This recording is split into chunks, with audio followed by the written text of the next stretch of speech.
No matter your scale, subject, or skill level, you're among fellow benchmates. Welcome to Beyond the Box Art, the Scale Modelers Podcast.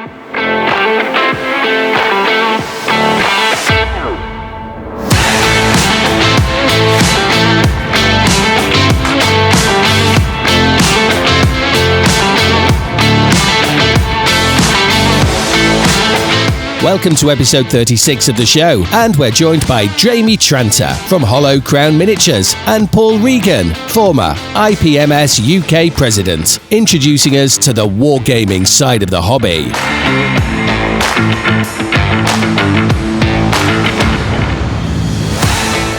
It's time to welcome your host, Brownie, alongside Boulders, Dan, Nevs and Shane, collectively responsible for several hours of nonsense and countless unnecessary purchases.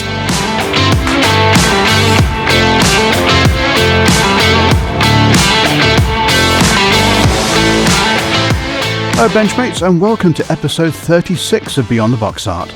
This time round we're heading beyond the familiar territory of kits, paint and plastic, and taking a proper look at another branch of the hobby tree, wargaming. Later in the show we'll be joined by Jamie Tranter from Hollow Crown Miniatures and Paul Regan for a conversation that takes us from historical battlefields to the much darker worlds of fantasy and grimdark. And there's a particularly important reason we wanted to have this conversation. For many younger hobbyists, wargaming, fantasy miniatures and grimdark are increasingly becoming the gateway into painting, modelling and collecting. They may not begin by building an aircraft, tank or ship, but they're learning exactly the same skills: construction, painting, weathering, research, creativity and storytelling. If we want the wider modelling hobby to continue growing, then understanding these different entry points is incredibly important. Rather than asking why young people aren't necessarily coming into the hobby in the same way previously generations did, perhaps we should be looking at where they're coming in and making sure there's a path for them to discover everything else the hobby has to offer. So hopefully, whether they're already a wargamer or have never rolled a dice in anger, we're all going to learn a little more about this side of the hobby and why it should be so important in bringing the next generation of modelers through the door. And of course, episode 36 wouldn't be complete without another trip into the financially hazardous territory of the Stash Inflation Report, as the team uncover yet more completely essential releases that none of us realised we desperately needed. Plus, we are joined by Matty T, our new automotive expert. So, for those that have been saying we haven't catered for your side of the hobby, hopefully we now have that covered. So, this is episode 36 of Beyond the Box Art, and it starts now.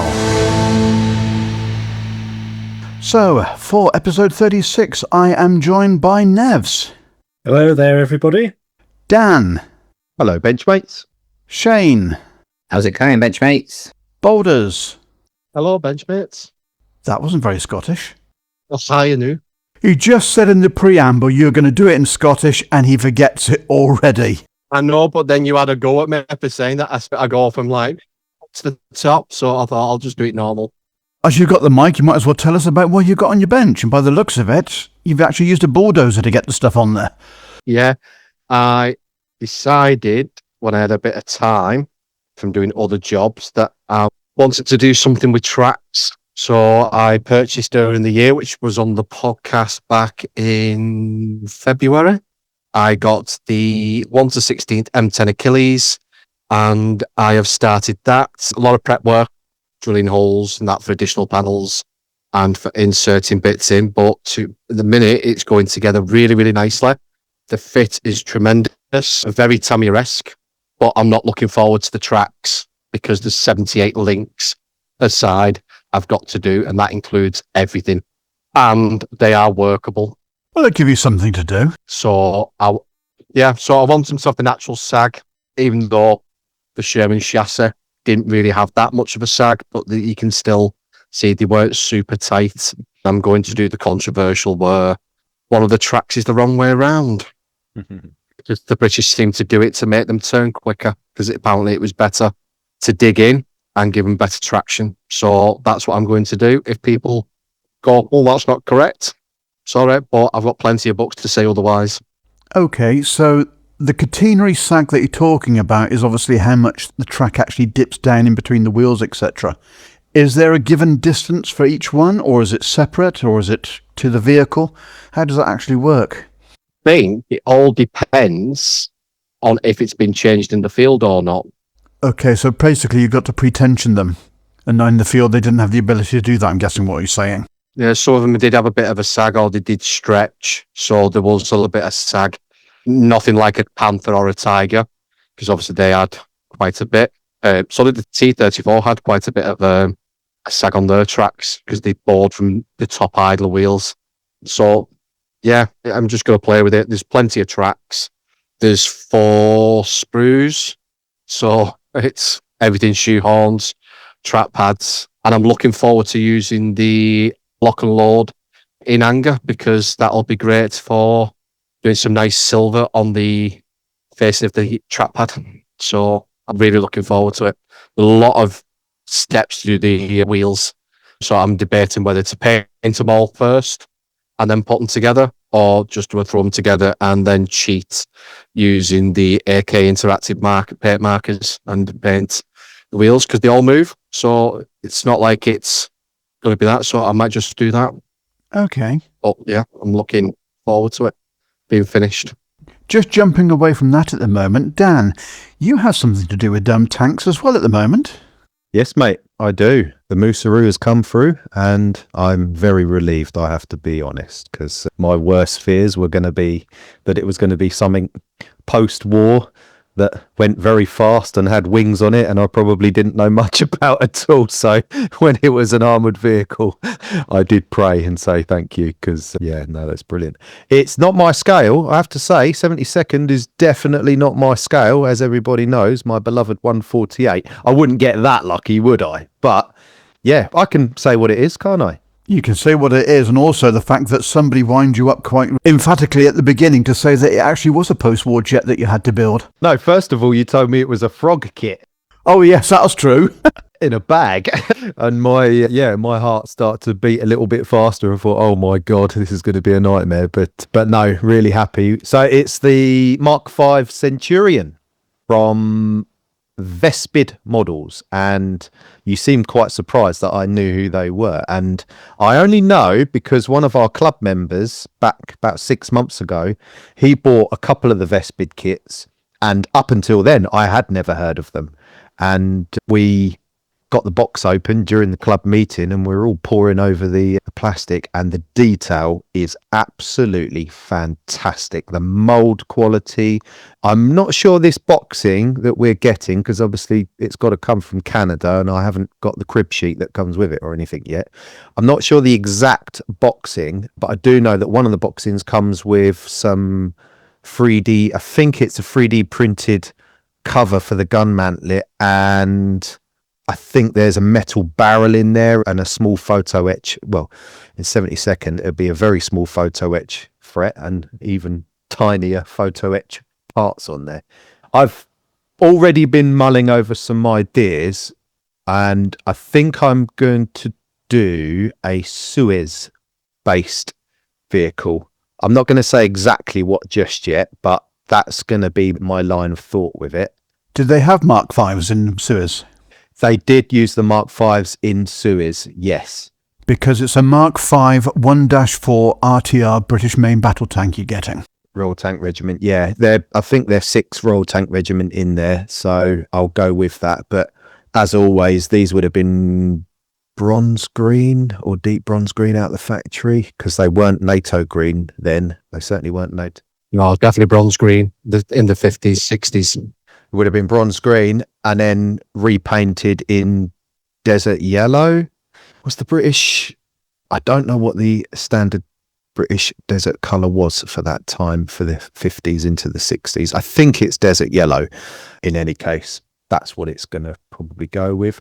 There's loads of really, really cool photos. And as I've always said, I don't know much about the Suez Crisis. So again, modelling is an educational tool for me. So putting this little tank together is going to send me on a bit of a history lesson, and I'm going to try and dig in and learn about the Suez Crisis and all the sort of how I know where it is and I know roughly what happened. And there was an episode of The Crown that we watched because my missus was obsessed with the fact that we have a royal family. Obviously, she's not British, so she thinks it's quite funny and quite fascinating at the same time that we have a royal family. And she got into The Crown. I didn't think I'd like that series, and I have to say it was very well made, and they've done a great job of it. And one of the episodes in it, I think it's the beginning of one of the series, they cover the Suez Crisis, because I believe that was what done for Anthony Eden, wasn't it? So apart from that, I don't know much, but looking at photos, the kit that the guys are using, I can see the evolution into the 60s and 70s British Army kit, which of course is all very apt to my Land Rover that I've got, because I don't know if they were using Luxburr radios then, but I've got Klansman's in the back of the Land Rover. I've got an SLR in there. So there's a lot of crossover of that period of kit and equipment that's coming through. Only problem is, on doing that research, I'm now looking for that period in 72nd scale British Army figures, and there is zilch as far as I can see, unless anybody can give me some suggestions. 3D Gizmo. Yeah.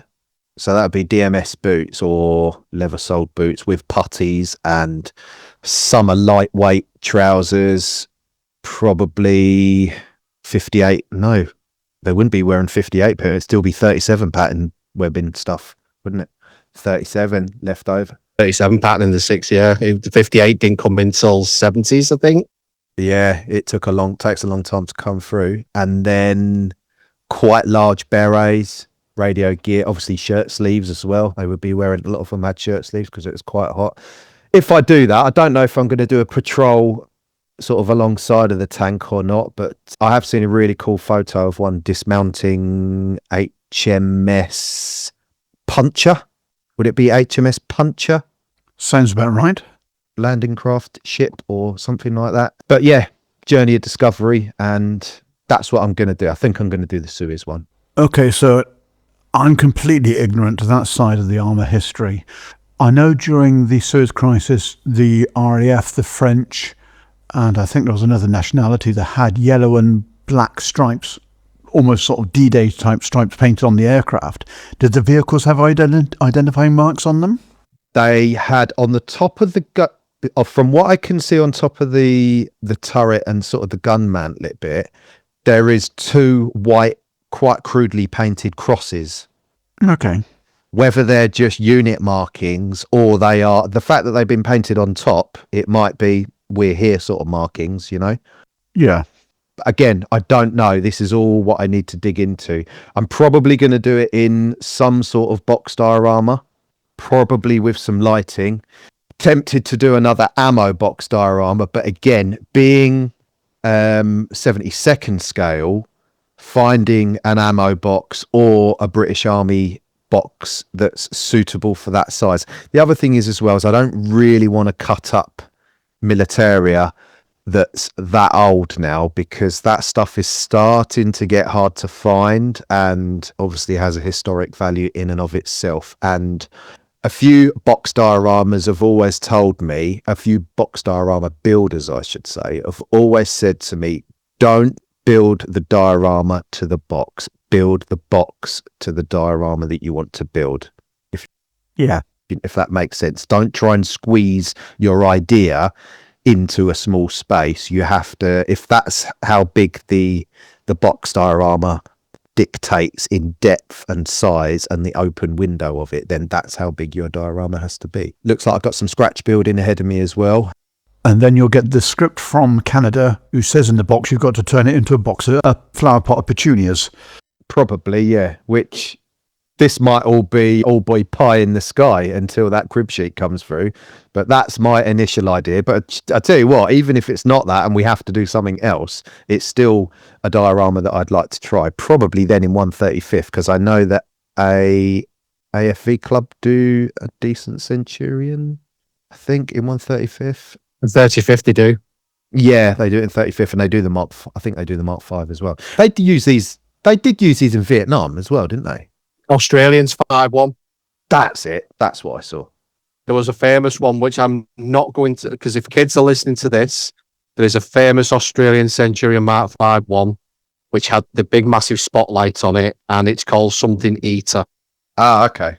That is a famous one from the Australians. But I've just been looking at some of the stuff I've got on my laptop for Centurions. A lot of them seem to have had the code H from the gun mantlet cover up to the tank commander's hatch. So that was obviously to possibly see from the sky. But then I've also found that not all the Centurions were in desert sand. They were in a mixture of desert sand and bronze green. And it's not actually desert sand. I've just looked at some notes I've got. It is light stone. Light stone. Right. Okay. Okay. And I'm sure, if I remember correctly, MRP, and I know you don't use MRP, I'm sure they do British tank colours, and I'm sure all light stones in that set. I'll be honest with you, Mike. I'm happy to use MRP, and I have some in the collection. The only problem is, I won't go into details, but the shop that I usually buy it from has disappeared. He's gone. Yeah. So that shop in question has gone completely. yeah. I mean, let's not go into that now because that's their business. But yeah, that's one of the reasons why I've switched to obviously using Scott and the SMS stuff, purely because of value as well, because what the SMS paint is per bottle, the cost, the milliliters that's in there is actually, when you work it out, really good value. And because it's nice and thin and you can spray it at 15 psi pretty much from the bottle, you don't actually need that much of it. So a bottle lasts quite a long time. And on a 72nd scale tank, that's like 1/2 of a pipette tip in the airbrush. So yeah, there's some ideas that I've been floating around. And then shall I go into what I've got in the bench as well? You might as well. Right. Okay. So I attended the Duxford show with the guys from IPMS, and it was a bit of a hybrid posse of us that were there. And the next one we're going to is the Battle of Britain Day.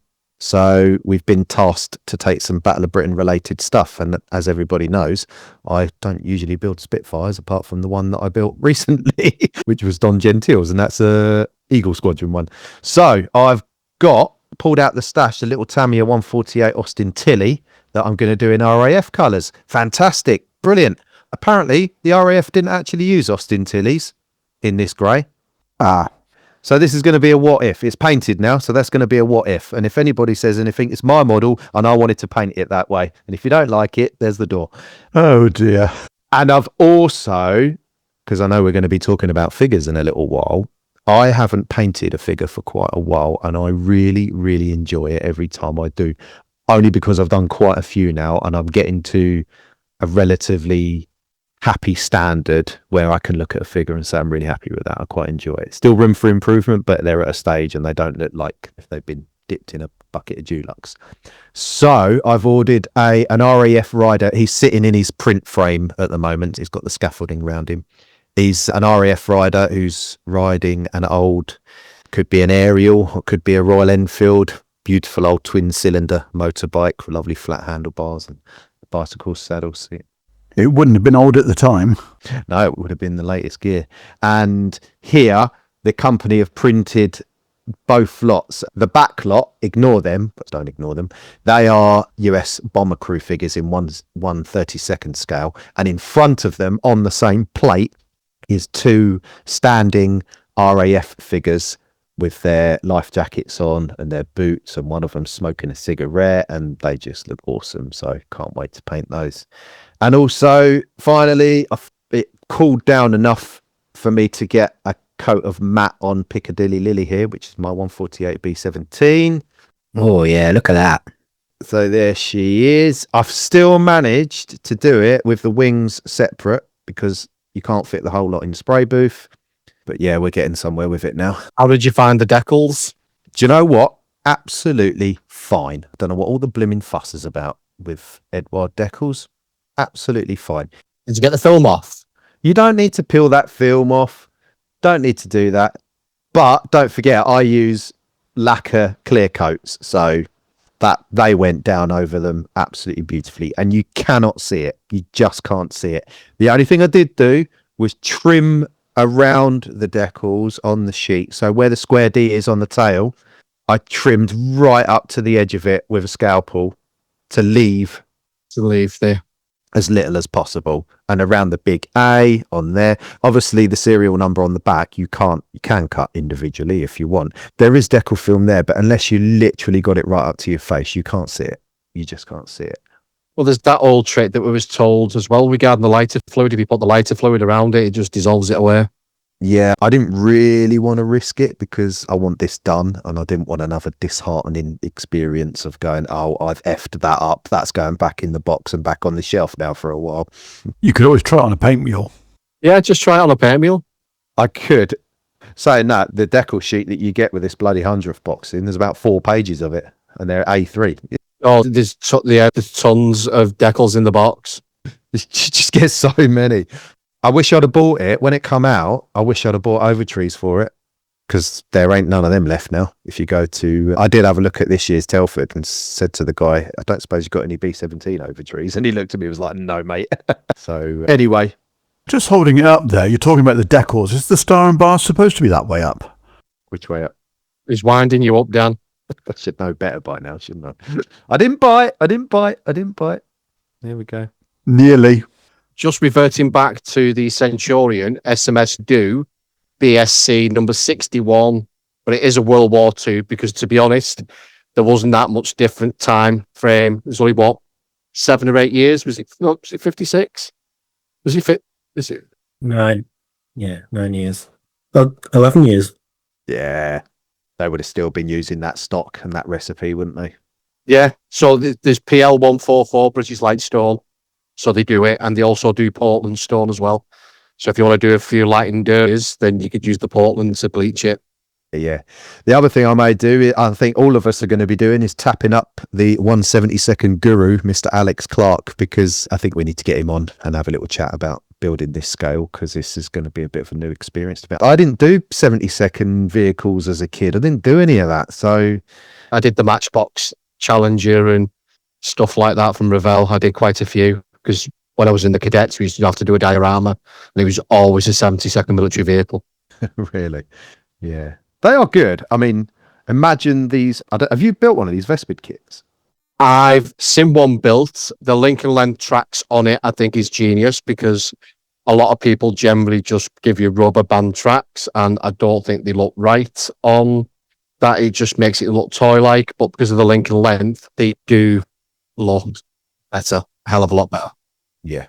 Yeah. They weren't bad on the Airfix Mark 1. Is it the Mark 1? The First World War tank that come with the rubber bands that went all the way round and were exposed. And they weren't too bad. No, I just think it depends on what the tank is. And if I remember correctly as well, the Vespid Centurion, it depends, because I think they did 2 boxings. If it's a deluxe version, it comes with a 3D printed gun mantlet. That's it. Yeah. Yeah. Like a pinky peachy colour. Yeah. Yeah.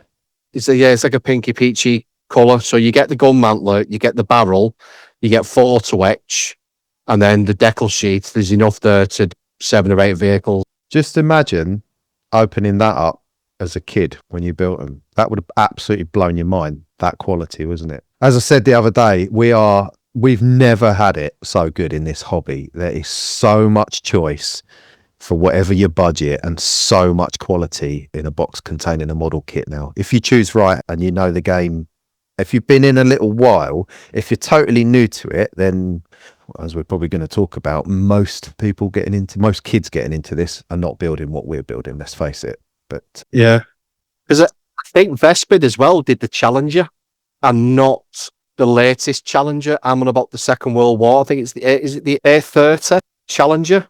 Yeah. The tank destroyer. They did that in 35th. Now, I built one that was really difficult build, and I mean a difficult build. Every panel was bent like a banana, and it put me off. And then when the Vespid one came out, I got it and built it, and I absolutely loved it. But the 72nd ones I've not done. I'm sure they did a Comet as well. Yeah, they have. An A34 Comet.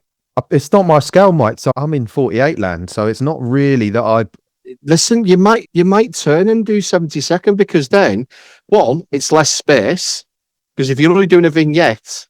Yeah, but that 48 Achilles that I did was like about as big as a postcard in footprint, less than that. So it's a bit different to the 16th one you're doing. That's like a cinder block, isn't it? That's having a lot of stuff put on it. It's having the Yeah, you've got to go nuts. Value gear. The value gear do 1/16 stuff for that. they do Soul Kit do it as well. 3D Gizmo do 16 scale stuff. So that's having a lot of storage on its sandbags. It's having the hedge trimmer on the front, the hedgehog thing. That's going to have that on it. I'm going to cake it in mud, dust, bits of twigs and everything else because it's Norman. I'm doing a Normandy one. Are you going to paint it in? Are you going to attempt the Mickey Mouse camo scheme? Yeah, I've done the Mickey Mouse camo scheme before. Oh, you've done it. Oh, cool. Yeah, cool. Yeah. The easiest way to do that is to use a compass with a blade on it, spin round your masking tape, just put loads of Mickey Mouse dots all over the place so that it dingies round, and then you just mask over the top of that to fill your infill area, and then just go over. Are they black and green or brown and green? Black. It's an odd shade of black. It's like a blue black that they used, and then obviously green over the top. I just wish they'd do aftermarket decals for it. This is the one thing that, it's 16th scale. You've just got the decals out the box, and it's just... If anybody's doing a 35th one and you want something different, I would suggest Star Decals. They do some really cool bits and pieces. But yeah, 16th. I've had a look. They haven't done 16th yet, and I just think it's one of them. 30th, everybody lasters. Because 16th scale was a bit of a niche market 10 years ago. It's not my thing, if I'm honest with you. It just doesn't grab me. There was only Trump that did it with like T34. Hobby Boss did the Tiger 1 in 16 scale, which, believe it or not, was an actual remote control just as a plastic kit. So to make the tracks, you had to hammer in pins to do the track, which you couldn't do that with your thumbs because you'd have no thumbs left because it just looked like a pub dartboard. So then they brought out the King Tiger full interior, Panther full interior, Panzer Fours, and then they've obviously seen these being built and then gone, let's dibble in the market. And then everything else is history. Tacom do it, Das Work do it. There's other companies now that are jumping on the 16th scale. It's just... So how are you finding where you've built it up to so far? Really enjoyable. Because the problem with 35th scale is if you've got to take a little part off to put like a gas filler cap on the engine deck or anything else like that, and you go to put it on, and it pings off your tweezers. You're like, bye, ta-da. And then you get disarmed. With these, because they're that bigger, you can actually put them in with your fingers and actually get them into position. So in that aspect, it's a hell of a lot easier to go together. Let's say there's tons of sprues. There's 20 sprues, and they're not small. They're all the size of bigger than an A4 sheet of paper. So you've got 24 sprues, basically. But it might be done for Telford. Which year? This year, you cheeky monkey. Are you going to grace the stand with it? Blimey. There you go. Yeah, because the Bolton stand is obviously carrying on the theme of the Tamiya 80th anniversary. So we'll be celebrating Tamiya on that aspect. So, yeah, there'll be a couple of things making an appearance. That'll definitely make an appearance, possibly on the box art stand. And then the other one, I don't know where it's going to go yet because it all depends on how good the paint finishes. Cool. Okay, moving on then. What you got on the bench? Well, not had very much on the bench since the last recording because, like I told you, chaps, I was doing the Tamiya Zero, and the pilot went missing. So that puts a proper dampener on because I'm not doing another one, and I spent a week looking for it, and then I thought, right, in that case, I'll get another pilot and started rushing that, so I wasn't impressed. And then opened the laptop to do this recording, and guess where I found him? Wedged between the hinge. The laptop monster. Because I think he'd been held in by like his arm, so he's not crushed or anything. He just had a tiny little bit of paint off the back that had gone, so he's very rescuable. Poor bugger's been starving for 2 weeks. He's not eaten because his hand's been trapped. Yeah. That film, 27 Hours, has got nothing on that poor pilot being stuck in between a laptop. Sandwiched in a laptop. So needless to say, he's back on the bench. The Sake engine is done. Some of the cockpit just needs a little bit of touching up. But to be honest, I'm gonna go over it with panel liner anyway. just to bring out some of the details. And with the pilot being in there, the attention will just focus more on the pilot than on instruments and things like that. That should be done pretty soon. I did put a little coat of paint on Scharnhorst and Nassau. I've done their lower hulls. Like I said, they use the same paint chips between the wars, so it's the same colour for both. That just now needs a satin varnish just to fix it in. So yeah, very little until this evening, where I found Mr. Pilot over here. Not much has been achieved.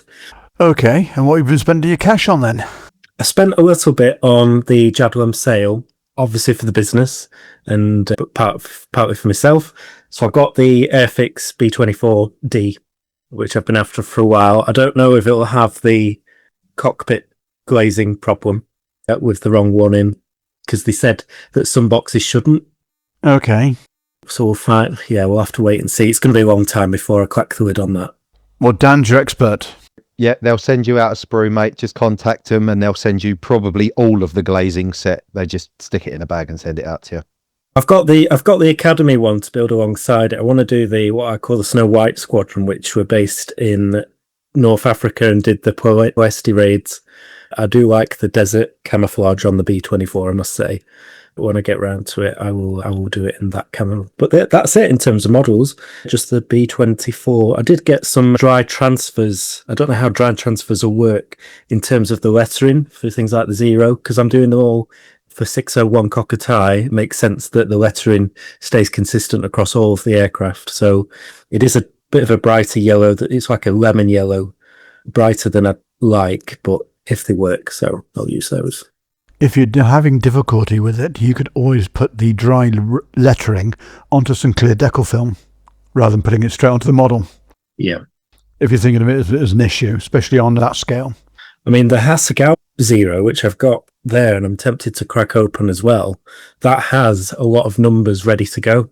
It couldn't do an entire squadron's worth, could it? But it could do like about three aircraft just from that box. And obviously the slightly larger aircraft like the B7Ns, their lettering might have been bigger, but there is room for flexibility as long as all the zeros are consistent. So we'll wait and see. Okay. Is that you? That's me. Fantastic. Shane, you're looking like you're actually sort of fully refreshed after your holiday. You seem to be blending into your Arsenal shirt quite well. That shade of red.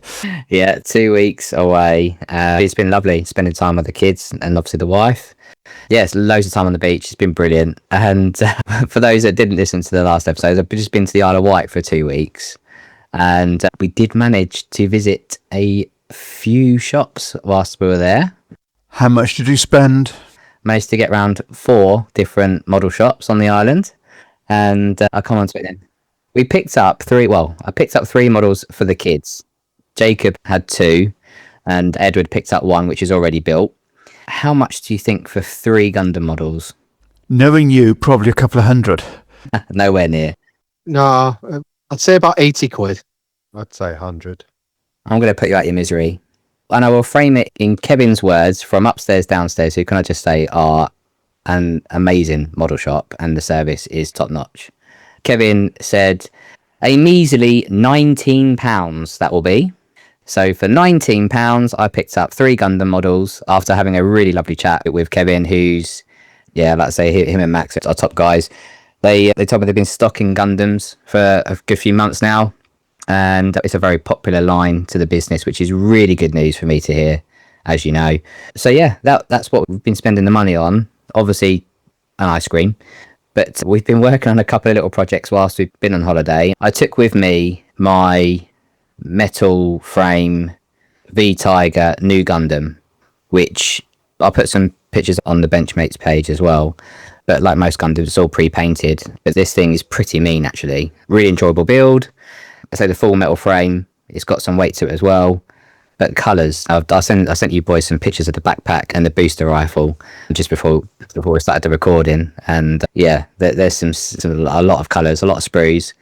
I think there was 29 sprues in this box, but they're not all A4 size like McBoulders.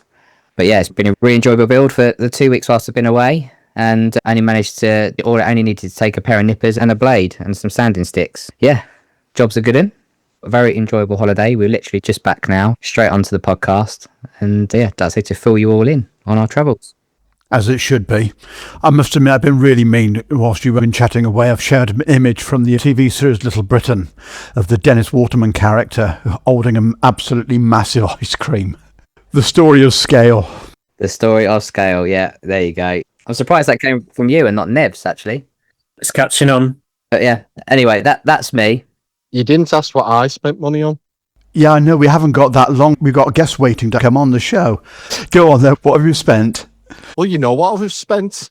Yeah, I know I do, but the average audience doesn't. I've had a flight of Hunters land this morning, and half of that isn't for me. Which Hunter's this then? The new T7. From? Revell. Very nice. Which you will have 3 delivered to your door on Friday when you're home from work. Fantastic. So they're actually still in the Revell case. They've not even been opened. So they'll come straight across. Detailing is absolutely stunning. Not bad for a 27-year-old kit. Oh, to be honest, I think the twins survived very well considering how long it's been since it was tooled. And now it's in the dark grey plastic. It looks better. It looks better than that light grey. Okay. It's impressive, and I think it's really, really, really good value for money.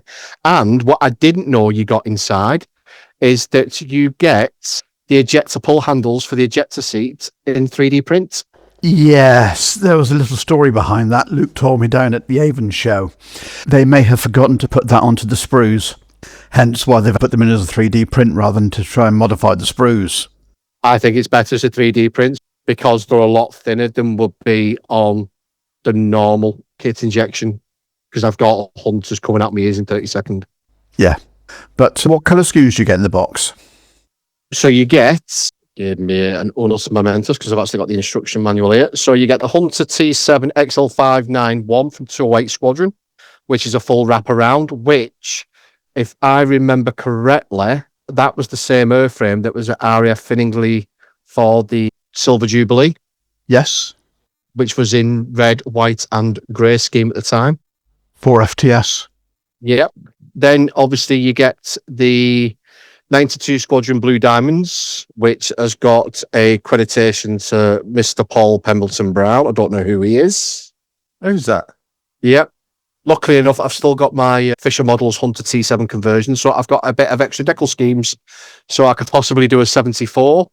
And there's a couple of others in there. The one from 4FTS, which has got the white spine with red fuel tanks. But I fancy doing the Embraer chase plane, and I've got somebody who's working on a mask set as we speak. In the Embraer, or the current scheme it's flying in, which was the hybrid Embraer with RAF roundels and serial? The hybrid. Yeah, that'd be interesting. Hawker Hunter Aviation.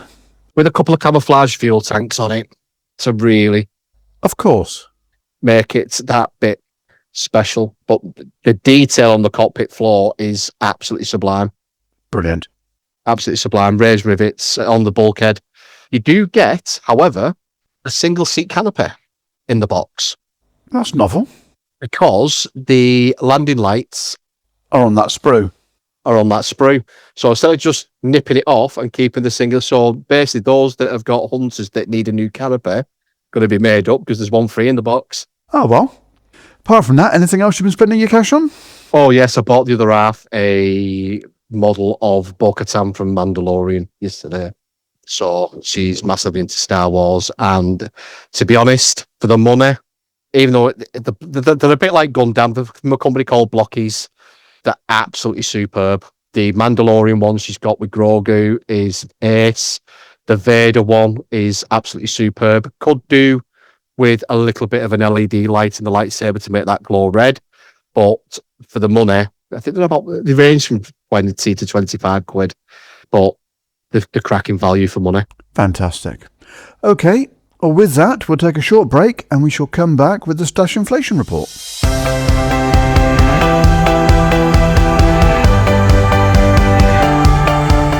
Beyond the Box Art is proudly supported by Guideline Publications, Ammo by Mig Jimenez, the Scale Modelers Supply and Fishcop Model Company. Their backing helps keep the show running, so we can encourage you to support deserving modelling charities instead.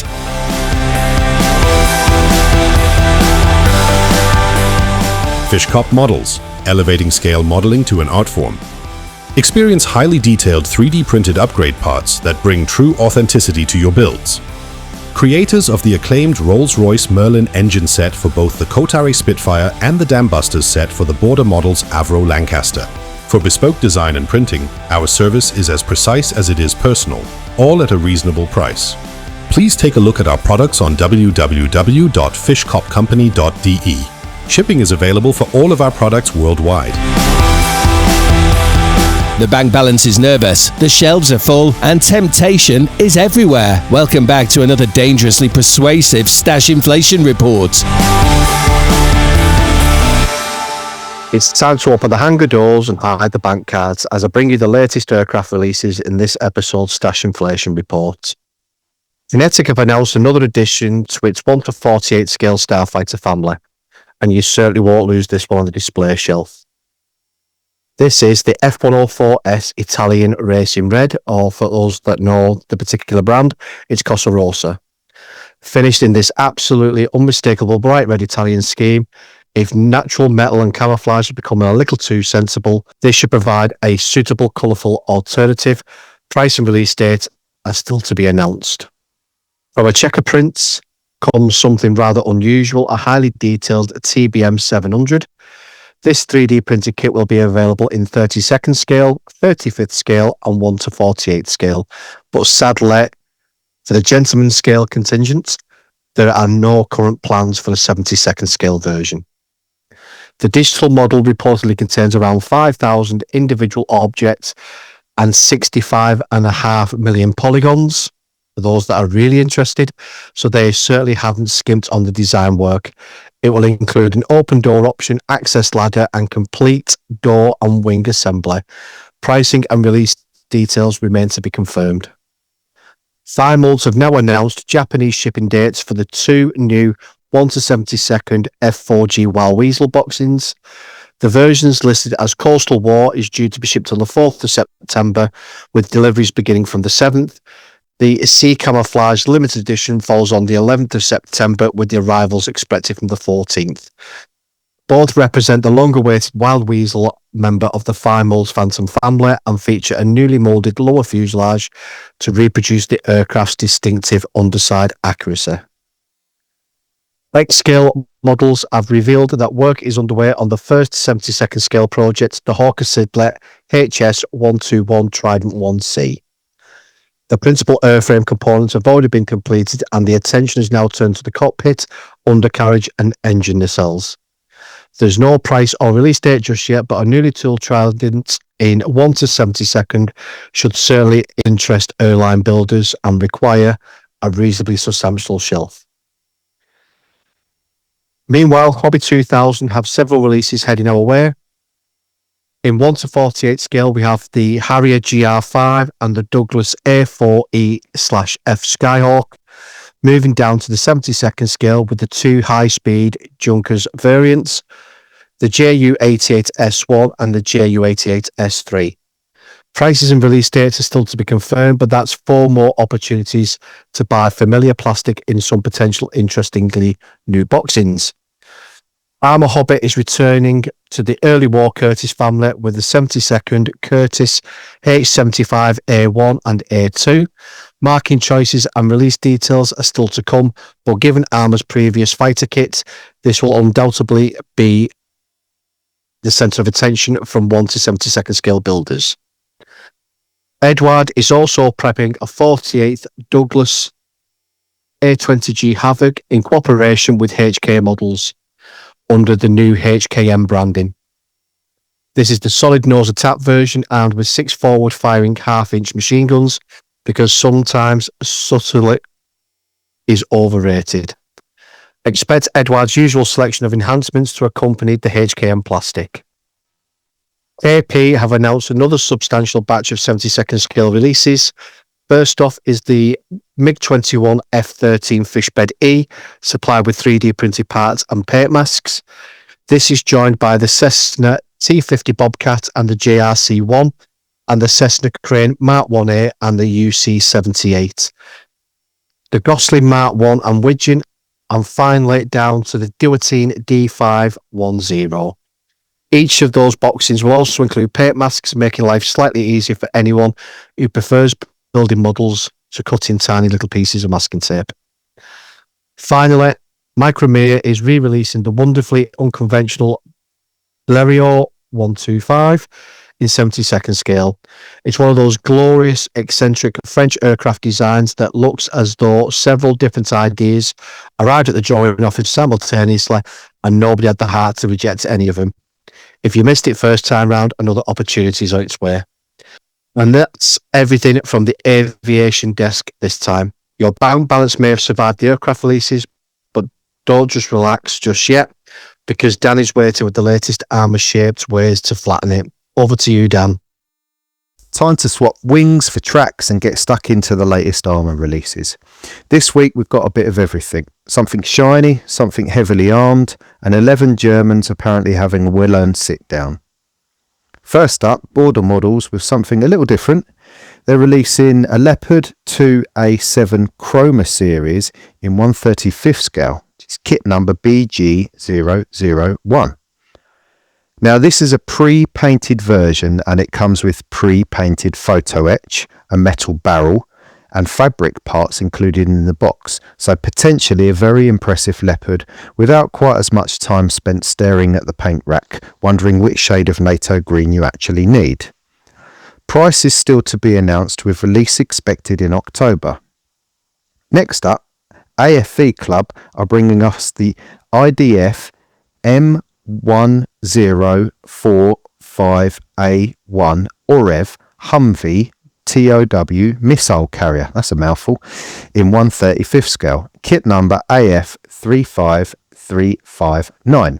It's an Israeli Defense Force version of the familiar Humvee, but this one comes equipped with the TOW anti-tank missile system, so considerably less school run and considerably more please don't park your tank over there.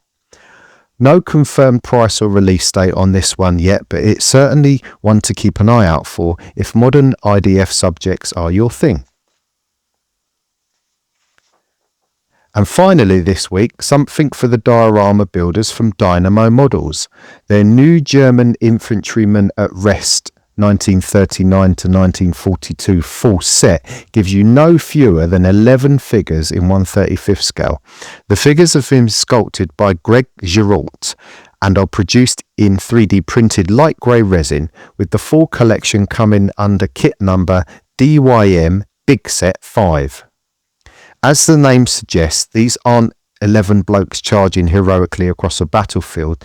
They're German infantrymen taking a breather, which should make them practically useful for those quieter, more natural diorama scenes.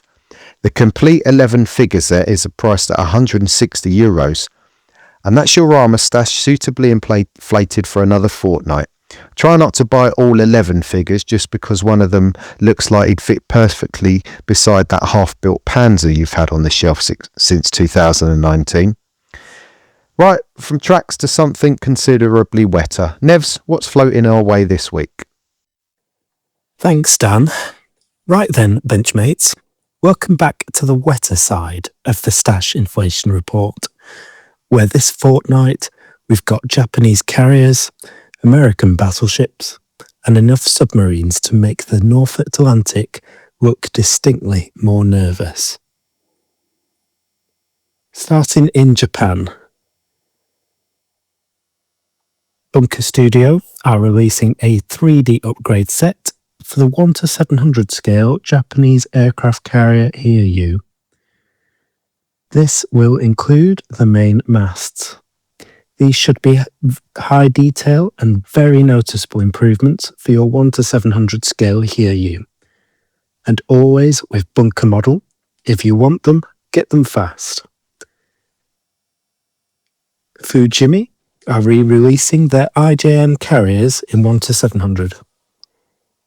The Akagi and Kaga are back, this time coming with wooden deck upgrades and photo etch parts as standard in the box.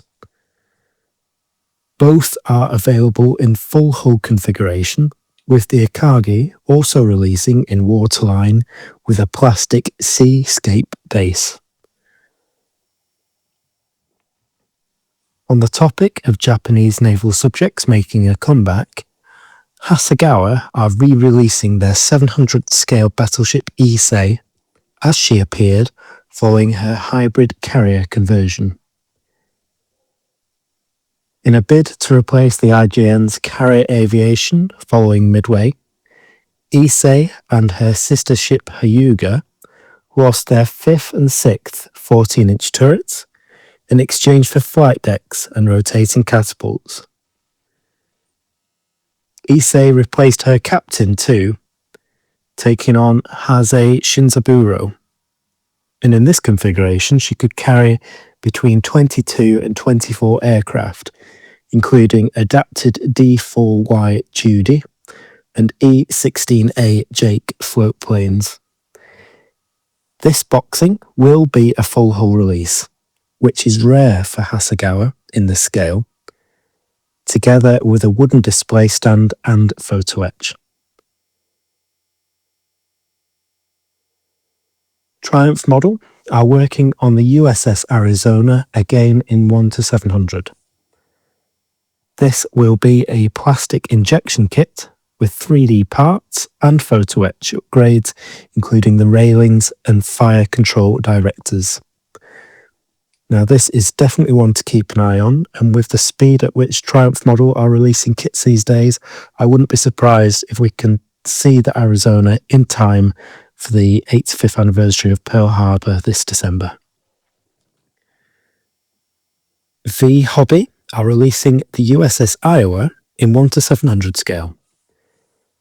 A companion to their earlier USS New Jersey release, this depicts the Iowa in waterline configuration during the Second World War.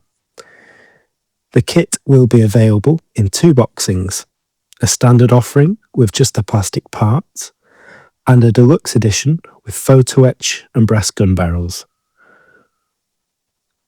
Release is expected in September 2026, so Iowa fans, this is definitely one to keep an eye on. Moving on to 350th scale, Triumph model are certainly keeping busy, working on the Imperial Japanese Navy destroyer Suzutsuki. This will be a full hull release of the Akizuki class anti-aircraft warship, which accompanied the Yamato on her fateful mission in 1945. While we currently only have a rendering of the ship, Triumph are hopeful for a release by the end of the year. With the powerhouse pace they are giving to other releases, it certainly feels like this is a ship we will be seeing in 2026. OKB Grigorov are releasing a slew of submarines in 1-350 and 1-144 scales. Starting with the Permit class US Navy nuclear attack submarines, which served from the 1960s through to the 1990s. This will be in 1-350th scale and made of 7 parts. One of the Permit class's Cold War adversaries will be represented in the Project 945, NATO callsign Sierra 1, Soviet attack submarine, again in 1-350 scale and coming with 6 parts. The Project 945 will not be shipping alone either, as the Victor II submarine, Project 671RT, is also releasing in this scale. This kit will be made of 9 parts and depict the class when they were fitted with 2 screws. Next up is the 144th scale Naken class from the Swedish Navy. These were diesel-powered attack subs, which served from the 1980s to the early 2000s. This will be a more sophisticated build with a total of 36 parts, and will depict the class before their upgrade, with the Air Independent Propulsion module in 1987. All of these kits are 3D printed in resin and can occasionally come with a small amount of photo etch details as well as a small display stand.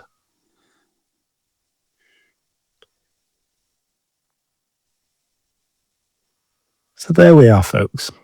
Japanese carriers, American battleships, Cold War submarines, and enough aftermarket to ensure that nobody actually builds anything straight from the box. That's your nautical stash inflation report for this fortnight. And now, over to Shane for the Gunpla and Gundam releases. Thanks, Nevs. Right then, Benchmates.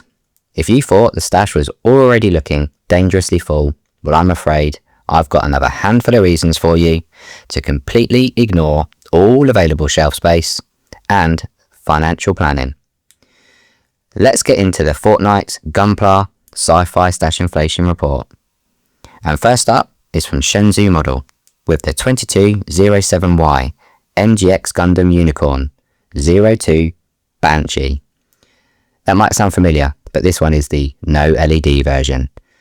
So if you fancy all that wonderfully aggressive Banshee styling, but without having to illuminate your modelling room like Blackpool Seafront, this could be worth a look. It's due this August, and the really dangerous bit, it's priced at 20 quid. And at that price, Brownie will probably argue it doesn't technically count as spending money at all. Next, Imperial Kitchen. We have an upscaled 1100 RG Sazabi, this time clear colour version. Yes, Sazabi, bigger, clear, almost certainly destined to become one of those kits you tell yourself you're buying it because it will look fantastic displayed properly before it ends up in the stash for a couple of years. But at the moment, the price and release date are still to be confirmed, so keep your eyes peeled for that one. Then we have Poseidon Model, with something a little different. A 1/72nd scale Crossbone Gundam model kit. And being at 1/72nd, perhaps we can finally convince Boulders that this technically belongs in the aviation section. Probably not. This one is currently expected in September, with a price of approximately £15. Again, worryingly affordable. Next up, Swighton Toys and their Mecha Dimension Series Flame Mail model kit. Certainly looks like one for anyone who likes their mecha with plenty of presents. The expected price for this one is £45, though at the moment this is another one where the release date remains to be confirmed, but definitely one to keep your eyes on. And finally, this time from me, we have Keeply and their Type 3 Kairu. Godzilla fans should know exactly where we're going with this one. It's essentially Mecha Godzilla with enough weaponry strapped to it to make health and safety start asking awkward questions. The expected price is another one around £20. Release date still to be confirmed. And that is your lot from the world of Gunpla and sci-fi this fortnight. But unfortunately, Benchmates, we're not finished just yet, because we have a brand new section joining the Stash Inflation Report. So, I'm pleased to welcome our newest contributor, Matty T. He'll be bringing us all the latest releases from the world of cars, motorbikes, and commercial vehicles. That's right, just when you thought you'd be covered enough modelling genres to empty your bank account, we've found yet another way of getting our benchmates to part with their cash. Matty, welcome to the show. Great to have you aboard. Over to you. Thanks, Shane. Hey builders, this is Matty from Matty's Custom Scale, and I'm thrilled to join the Beyond the Box Art podcast. And I'll be covering some of the new kits being released with 2, 4, or more wheels for you to get your glue-covered fingers onto, all part of the Stash Inflation Report. This week I'll cover some of the bigger vendors, so let's get into it. Tamiya are bringing back 3 versions of the Mini in 1/24 scale, the Cooper 1275S, the Cooper Racing, and the Austin Cooper 1275D Mark I. On 2 wheels, Tamiya have released the 1/6 Honda Dax ST70, 1/12 scale Honda RS1000 Endurance Racer, and the Yamaha RZV 500R, all looking nicely retro. Aoshima is rolling out a lot more 132 scale snap-together kits, probably to help bring new builders into the hobby, so you know what to fill the young ones' stockings with at Christmas. There was the Type 2 Volkswagen bus, EK9 Civic Type R, Integra DC2 Type R, even Ninonki's EK9 from Project D, all coming out the balance of 2026, so keep your eyes out for those. Their Ferrari 512BB, though, is already being shipped. Revell have released a couple of new 124 scale McLarens, the 750S and Sir Lewis's MP425. Italeri might be releasing a roadside recovery kit soon because their current new releases are Lanciers, including the much-loved Integrale in the Safari Edition and the sometimes appreciated Fulva Coupe in a 1.6 HF Finoni spec. What's very cool from Italeri is they're soon going to be releasing a 1/9 scale Vespa PX125-150, and that's with 100% new tooling, so I might get my hands on that. AMT might have released their most outrageous Mustang yet. It's an SM95, but it's in, wait for it, My Little Pony spec. Unfortunately, the 125 scale snap together has no extra horsepower included other than the decals.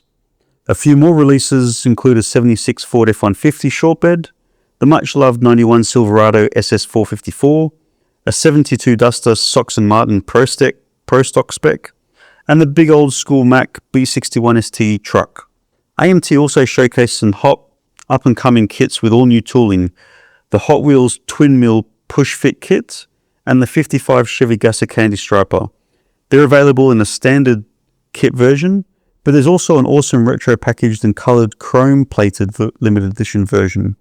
There was also a new Moon Eyes 29 Ford Hot Rod, 72 C10 Short Bed, 63 Le Mans convertible, and a couple of versions of the Dodge A100, the panel van, and a Vision van. Vision van's got windows, basically a panel van with holes in it. The AMT craziness continues with the Twisted Metal ice cream truck, so if you've been playing old school games you know what that is, Home Alone's OK plumbing van, and a new glue together kit for the Speed Racer, which you might recall had a snap together kit. So grab a drink, clear your bench, and get to building. Now here's a few words from our sponsors, and we'll continue with Jamie and Paulie straight after.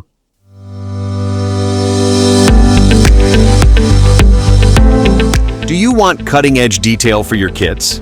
Then take a look at Phase Hanger Resin Accessories, run by USAF veteran Mike Reeves. With real-world aircraft experience as a crew chief, Mike knows exactly where accuracy counts. And today, he's bringing that knowledge to life with precision 3D printed parts. From seamless intakes and nozzles to dropped flaps, pods, pylons, and cockpit upgrades, Phase Hanger's prints capture the crisp edges and fine detail that limitations in injection molding just can't reproduce. From 1/72nd to 1/32nd scale, you'll find add-ons from Cold War classics to the latest frontline jets with frequent new additions to the product range. Every piece is designed by modelers, for modelers, and faithfully reproduced on state-of-the-art printers and shipped worldwide, and are ready to drop straight into your next build. With additions to the product line landing all the time, there's always something fresh to elevate your next build. Explore the full range at phasehanger.com and follow Phase Hanger on Facebook and Instagram for regular updates and inspiration. Phase Hanger Resin Accessories, authentic detail designed with a veteran's eye and available to modelers everywhere. Phase Hanger is a proud sponsor of the Beyond the Box Art podcast.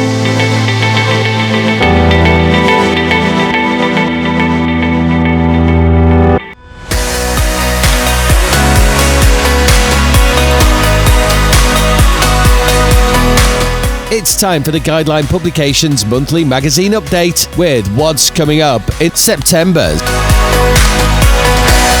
Right, Benchmates, it's Guideline Publications time. And normally at this point we'd hand over to John Taberner to tell us all about what's inside the latest issue of Scale Aircraft Modelling, etc. Unfortunately, John wasn't available this month. Apparently he's far too busy applying milliput as makeup before disappearing off for the weekend. And I'm not entirely sure whether he was filling imperfections, rescribing lost facial detail, or simply attempting some fairly ambitious facial reconstruction. Either way, John is away. You've got me covering Scale Aircraft Modelling, or Dan will be along to take care of Military Modelcraft International after. So let's have a rummage through the September 2026 edition of Scale Aircraft Modelling, Volume 48, Issue 7, which is in the newsagents now and available online. So this month you're getting the usual 100 pages of aircraft modelling, reference news and reviews. Taking pride of place on the cover is the Fairey Fulmar Mark II in 1/48, built from Edward's kit by, somewhat inconveniently, John Taberner. So apparently he did have time to build a Fulmar before beginning his Milliput beauty regime. John's build is followed later in the magazine by a substantial aircraft in profile feature on the Fulmar itself, again written by John, accompanied by scale plans and colour profiles from Sam Pearson. So if the fleet-air army is your thing, there's plenty here to get you stuck into. But before that, we head to Greece. Andres tackles Mirage Hobbies 148th PZL P-24F Greek fighter in Defender of the Greek Skies. And this isn't simply an out-of-the-box build. This model is extensively detailed with open panels, internal structure, additional work to the armament, and some serious scratch building going on. It's one of those articles where you start looking at the photographs and think, oh, I could do that, before reading exactly what was involved and quietly putting down the razor saw back in the drawer. Next, we're off to the Pacific with Colin flying Pickett and Wings' 148th HI D3A2 Val. The Wingsy kit comes with plenty of detail straight from the box, including etched brass, and Colin adds further 3D printed goodies along the way. If Japanese aviation is your area, this is certainly one worth having a look at. Then we change scale completely for Marco Rondili's 172nd Italeri AMX-T, the two-seat version of the Ghibelli, and from something relatively compact to something that most definitely isn't. Keith Peckover tackles the enormous Blackburn Beverley C1 in 172nd from Combat Models. Now there's a sentence containing both combat models and a Blackburn Beverley, so you already know this probably wasn't a relaxing weekend build. If obscure Cold War transports are your weakness, you're going to want to see this one. There's some proper nostalgia next from Ruggiero Ratu Mazak, revisiting the Matchbox 172nd Armstrong Whitworth Siskin Mark 3A. And I do like seeing these older kits getting some attention. We spend a lot of time talking about the latest all-singing, all-dancing releases, but there's still an enormous amount of enjoyment to be had from taking one of these classic kits and seeing what can be achieved with it. Move along into larger scale, Jamie Hago builds ICM's rather lovely 172nd Polycarpov I-153 Chekai. Then we're right back down the other end of the scale spectrum with Hugh Morgan's 1144th Academy Boeing P-8A Poseidon.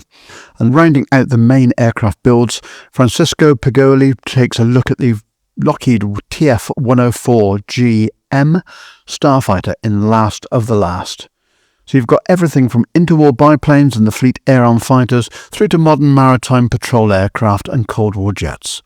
For reference modelers, there's Paul Lucas with Part 2 of the Canberra Conundrums, 1949 to 1957, accompanied by colour profiles from Sam Pearson. So, Sam is available through the usual news trade, and print and digital subscription options are available directly through Guideline Publications. And of course, Guideline Publications are great supporters of Beyond the Box Art, so do please support the people who support the show. Right, that's sand taken care of. Hopefully John will have finished sanding his forehead and polishing his milliput for the next episode, and can return to doing this himself. Until then, I'm putting the aircraft firmly back in the hangar, because Dan has been let loose with the latest Military Model Craft International. Dan, over to you. And if aircraft aren't your thing, and you prefer your modelling subjects rather more heavily armoured, our friends at Guideline Publications have got you covered there as well. The September issue of Military Model Craft International is out now in the newsagents and also available digitally online. And this month there's a cracking mixture of armour from the Second World War right through to the modern battlefield. We start with Rob Riviere and an on-the-bench conversion of the Demon Barber design BT-5 before Oscar Gunnar tackles one of the smaller German AFEs of the Second World War in Normandy Door Knocker. Moving into something considerably more modern, Stefan Zimanski takes a look at the T-90 or T-72BU in the Tsar's New Clothes, examining the story behind one of Russia's best-known modern tanks. There's also an armour in profile feature looking at the medium tank M3 in US Army service, while Hafe Lam heads to the Eastern Front with a veteran of the fighting in the summer of 1943 in the Eastern Front fire support. Then it's time for something a little different with At the Bench talking to Canadian modeller Harvey Lowe. And if tigers are your thing, and let's face it, for many benchmates they certainly are, Lucas or Ziek recreates an episode from the early history of the Tiger 1 in Tiger Training. Javier Redondo then gets to work on the AFV Club M36 Jackson in the appropriately titled Action Jackson. And rounding out the main builds, Max Lemire revisits a wonderfully distinctive piece of Iraq armour, the T-55 Enigma. Of course, there's plenty more besides, including news at the front with an in-depth look at some of the latest releases, Quartermaster's stores covering what's new and what's coming, and words and pictures with the latest military titles. So another packed issue of Military Modelcraft International from our friends and sponsors at Guideline Publications. The September issue is out now and available digitally and online.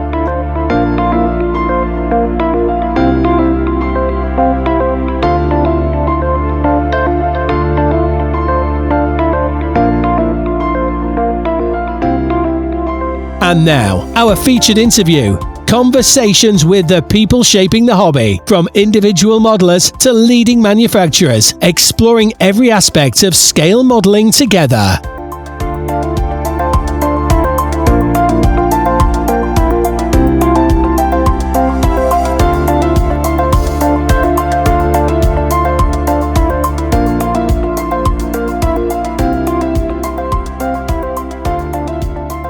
Now, if you're primarily a scale modeler, the world of wargaming and tabletop miniatures can sometimes look like a completely different hobby. There are armies instead of individual models, rules instead of rivet counting, and apparently after spending hours carefully painting everything, someone is actually allowed to pick up your models and move them. But scratch beneath the surface and the two hobbies have an enormous amount in common. Research, painting, weathering, modelling, storytelling, and inevitably buying considerably more than you'll ever realistically finish. And wargaming itself is an incredibly broad church. At one end you have historical gaming, recreating battles, armies and periods from the past with varying degrees of historical accuracy.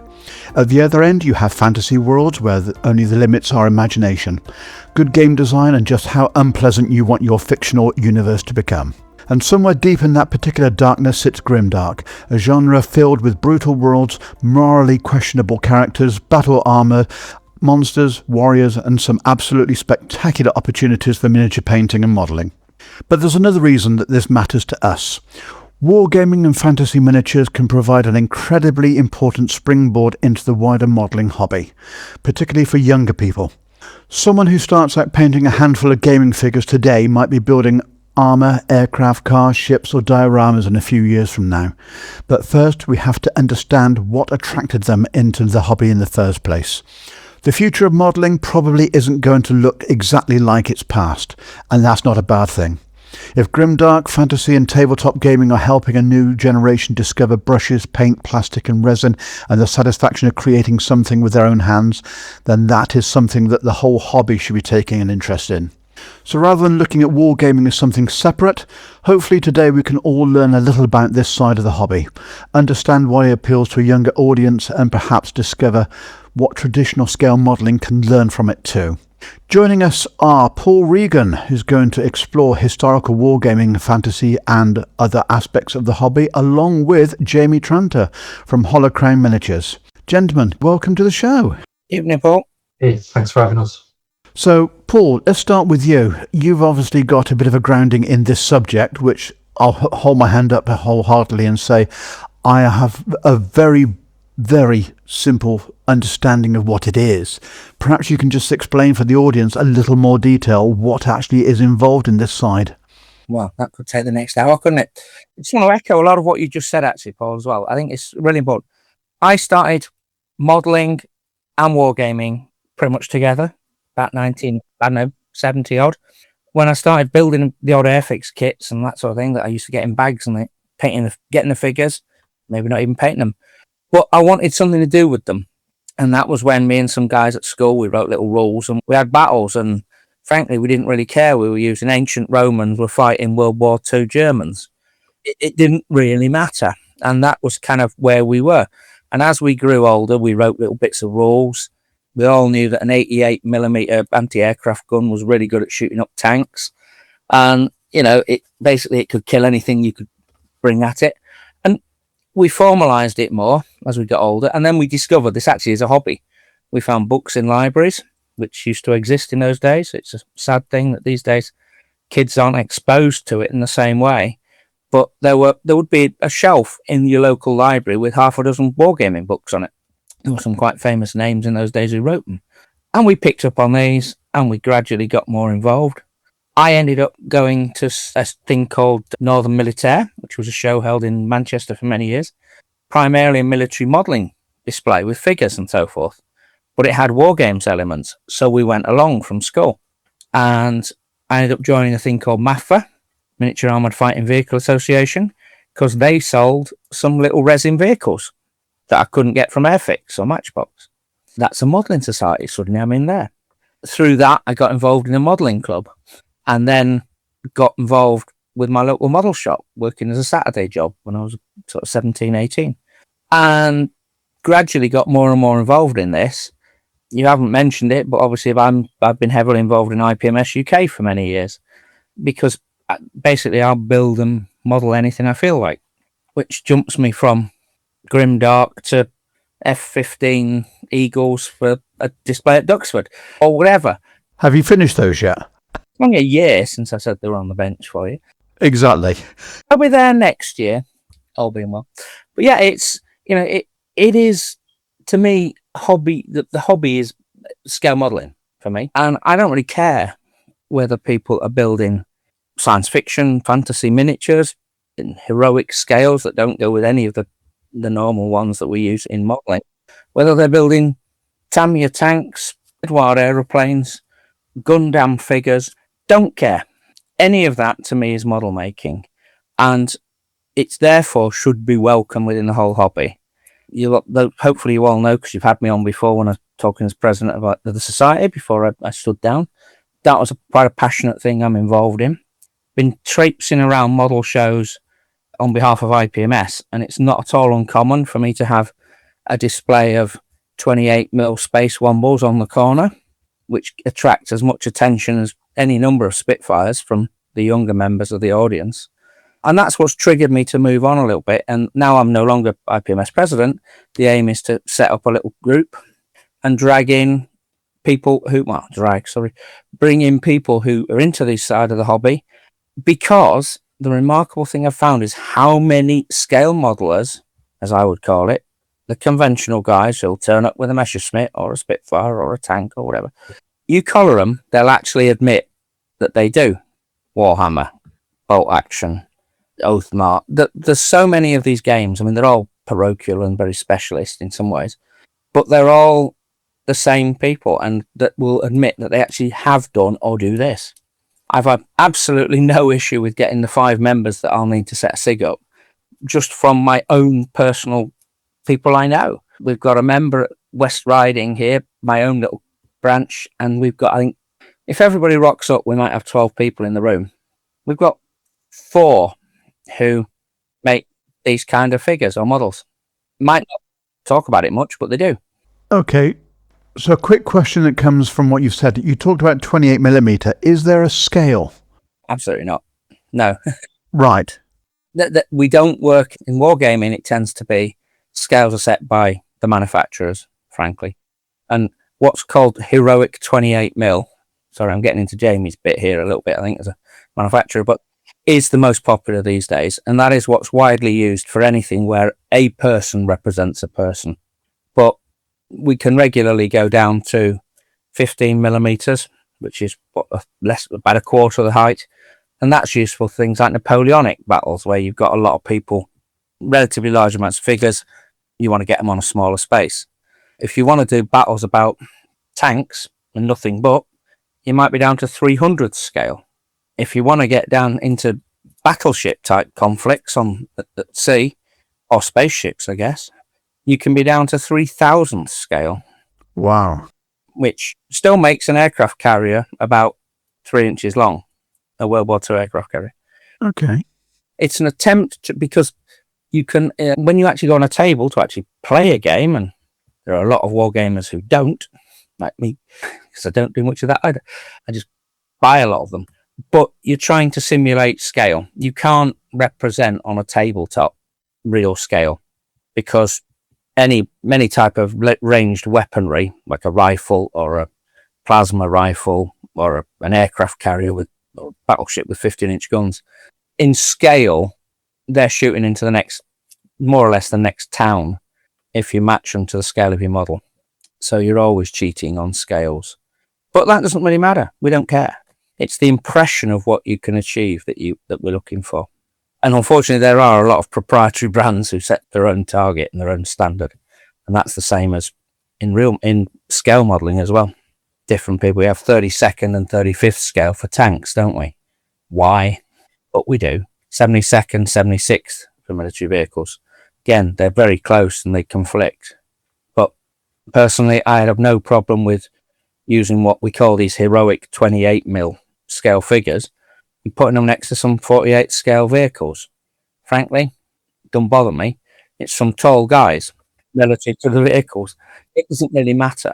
You're right in what you said. We try gaming side, whilst it has quite a lot of people who can be incredibly passionate and just as dedicated to the colour of lace on the 95th rifles in 1815 on their uniforms.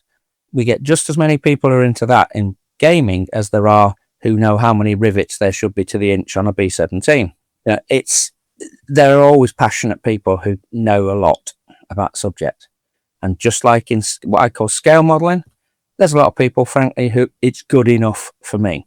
And that again is where it's great that everybody can participate and do what they want.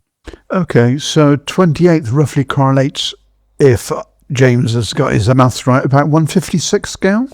Exactly, yeah. 156 is what they call that, yeah. And Rubicon, Stroke Atelier or Tellery producing that scale? They do, yeah. Both of those produce miniatures in that scale. Okay. Mainly aimed at the wargame world, but not necessarily, not 100%. And then you get, I would say that they're on the modelling side, getting towards gaming. But then you get the crossover where you'll get a company like Warlord Games who produce in 56mm as well. 28mm, 56 scale. Yep. They produce a vast range of vehicles. And they cross over into the modelling side, because you often get gamers will want things that may not sell in the mainstream plastic hobby because they're made in different ways. A tank might only come in 6 pieces: pair of tracks, a hull, turret, gun, commander sticking out the top. That might be it. Especially these days with the high res digital print, you can get away with minimal parts. And they're just generally, they can be simpler, easier models. Because as you said in the intro, once you finished it and you're getting it on the table, somebody's going to pick it up and move it around. So fine aerials and little tiny wing mirrors and stuff may not be on a tank for wargaming purposes. Gotcha. Okay, that makes sense. So obviously there is a crossover between what we have been talking about on the show for the last year or so and what you're talking about. You're looking at the same paints, you're looking at the same construction methods, basically. You're looking at the same materials for kits. You're looking at 3D printing. We're basically just talking about, as we actually said, a different form of the same hobby. Another subject. But for some reason, there's been this barrier or invisible barrier that's been between the two for some reason. But when you actually look at it in reality, there is no barrier whatsoever. Not to me. They both work in different ways. In both actually innovate. There are certainly things I've seen in what I would call wargaming world that are innovative compared to scale world and really help. Some of the products that I've brought across that way are really good. An example is, just a quick example is, there are things called, I think the generic name for them is speed paints, that kind of thing, contrast paints, which in one coat will highlight and shadow and shade a colour. So you apply one coat on and it does the highs and lows all at that one coat. Is it fine art? Would it win a trophy at the Nationals? Probably not. But if all you need to do is get some white paint into the undercarriage bay of an F-18, then it's adequate for purpose for me. It takes one coat, give it 20 minutes, and I've got highlights and shadow in the plastic model. That isn't common yet to modelers, and every time I pull one out and people see it, they go, "Oh, that's good." The pens that people have started using, the modelling paint pens, I know a number of manufacturers do them, but those originally started, as far as I can see anyway, in the figure world. Okay. So Jamie, for the day job, works for a company that most of us will have obviously heard of, Ammo by Mick Jimenez. And obviously they have the Atom range and the Ionic range, and there's other things in the pipeline which sounds like it's absolutely ideal for this side of the hobby, as well as for, I'll say, mainstream, without wanting to get shouted at. But again, it's a crossover. Absolutely. Yeah, absolutely. I mean, you guys were talking about how wargaming can kind of be a segue into traditional modeling. Yeah. I've only ever painted 2 traditional kits in my life, which were Tamiya 148, because the tanks weren't available in 156. So as Paul was mentioning, it was good enough for me to have a slightly bigger tank than what my opponent was having, just to have that option on the field. Mm-hmm. And I really enjoyed working with the Tamiya 148. A little bit more complicated than most wargaming kits, but you can see how someone could catch the bug and stick with it.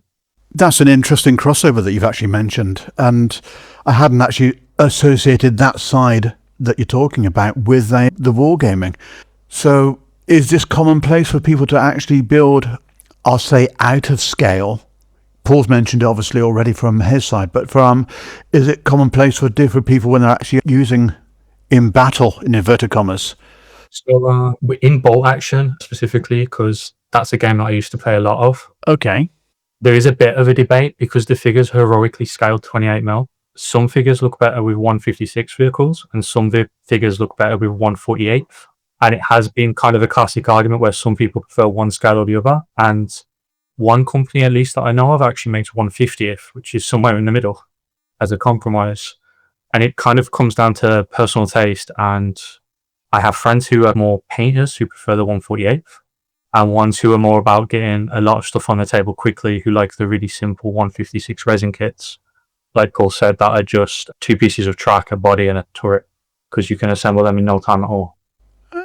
Just to throw in, forgive me, Jamie, I'm not trying to tread on your toes, but for those who may not know, bolt action is a World War II, I would say, squad stroke, platoon, company level game, isn't it?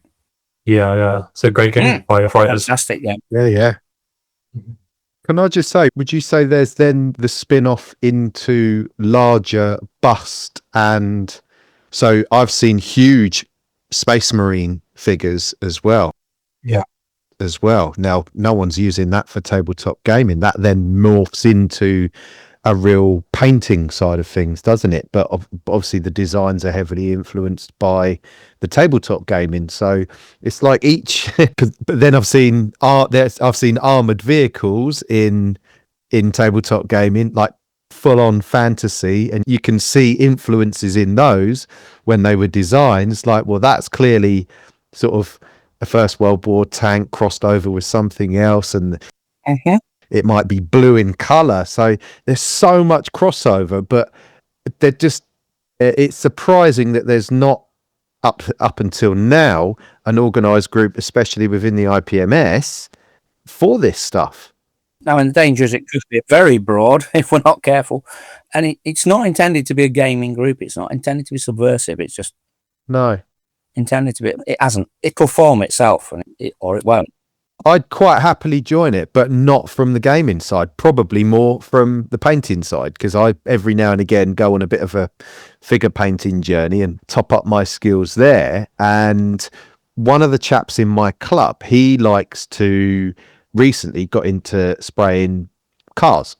The problem was that he can't spray in the winter. So he then switches and has been painting fantasy figures and all of those sort of things. So it's a great switch if you do want to try something. And at the end of the day, I suppose gaming miniatures, like you say, because of the relatively standard scale of them, you can get, with speed paints, you can get a result fairly quickly to just try and not be. There's nothing worse than trying a model or a technique for the first time and it being an absolute disaster. It's better if you do have a relatively relatively equal to your skill level result, where you can say, right, well, next time I do it, I'll probably do that a little bit better. Do you know what I mean? Totally agree. I think in that respect, it's exactly like normal conventional modeling, whatever we're going to call it. Yeah, every time something rolls off the bench, it'll be better than the previous one in some way. Yeah, but do you think that the base kits of a Wargaming miniatures set, let's face it, if you going back to old frog kits or certain kits that certain manufacturers are putting out in the middle of supermarkets, I think there's a de Havilland something or other that's out at the moment that is, countable in dog years how old the kit is. And I still maintain, if that was your child's, or you are an adult with a disposable income that fancies having a go at this hobby, if that's your first experience picking up one of them real old tooled kits, you're going to go, that's not great. Whereas if you picked up, say, the Wargaming magazine that has a sprue of figures on the front of it, and you brought that home, they are probably going to be better molded than a really, really old, repopped 50 times and 50 years old tooling of a model kit. So I think your first experience has to be good and positive from the off, so that you get a result that's not the best you're ever going to do because you're just starting, but it's probably better than what you would achieve out of a conventional. Drags you on to do it again. Exactly. Yeah, exactly. I think it's worth talking about doing your first kit as well and not being disheartened. Like Games Workshop and the Warhammer scene are very good at that, because you can go into any Games Workshop and they have models there that are on sprue ready for you to assemble, and they will show you the techniques you need to get a basic standard. So even if you've never painted a model before, you walk into a Games Workshop and there's one everywhere. They're called Warhammer stores now, and you can paint a Space Marine, or they have a miniature of the month, which is like a specific little sprue with one figure on. For you assemble it in store with their stuff, so it doesn't cost you anything. It's completely free, and they'll show you how to apply a base coat, apply a wash, try out a speed paint, and they're very enthusiastic. And your result might not be award-winning or anything like that, but you'll have you'll feel like you want to learn more straight away. I suppose the key is, if you enjoy that first experience, then you want to do it again, don't you? Exactly, yeah. Well, as with this hobby, if you're enjoying it, then you're doing it right. At the end of the day, it doesn't matter what you're building, and it doesn't matter what anyone else thinks of what you're building for you. And if that first experience is positive, then you're in, aren't you? You're hooked. And playing that one to what Brownie said at the beginning, it's about getting hold of people to try something like this. And Games Workshop on one Saturday will achieve more first-time builders and painters than every make and take run by an IPMS branch or any other club all over the country in a year, because they'll get through. Unless it's at Scale Model World and they're building Gundams. But even then, no disrespect back to the guys doing it, but that will still be only 20 or 30 people. A Warhammer stock can have 10 through in a day, and they've got 300, 400 stores. Yeah. Yeah. And in that run up to Christmas, they're pushing product. Little Jimmy makes his model, paints it, and quite often mum or dad walks out with a box under their arm. Yeah.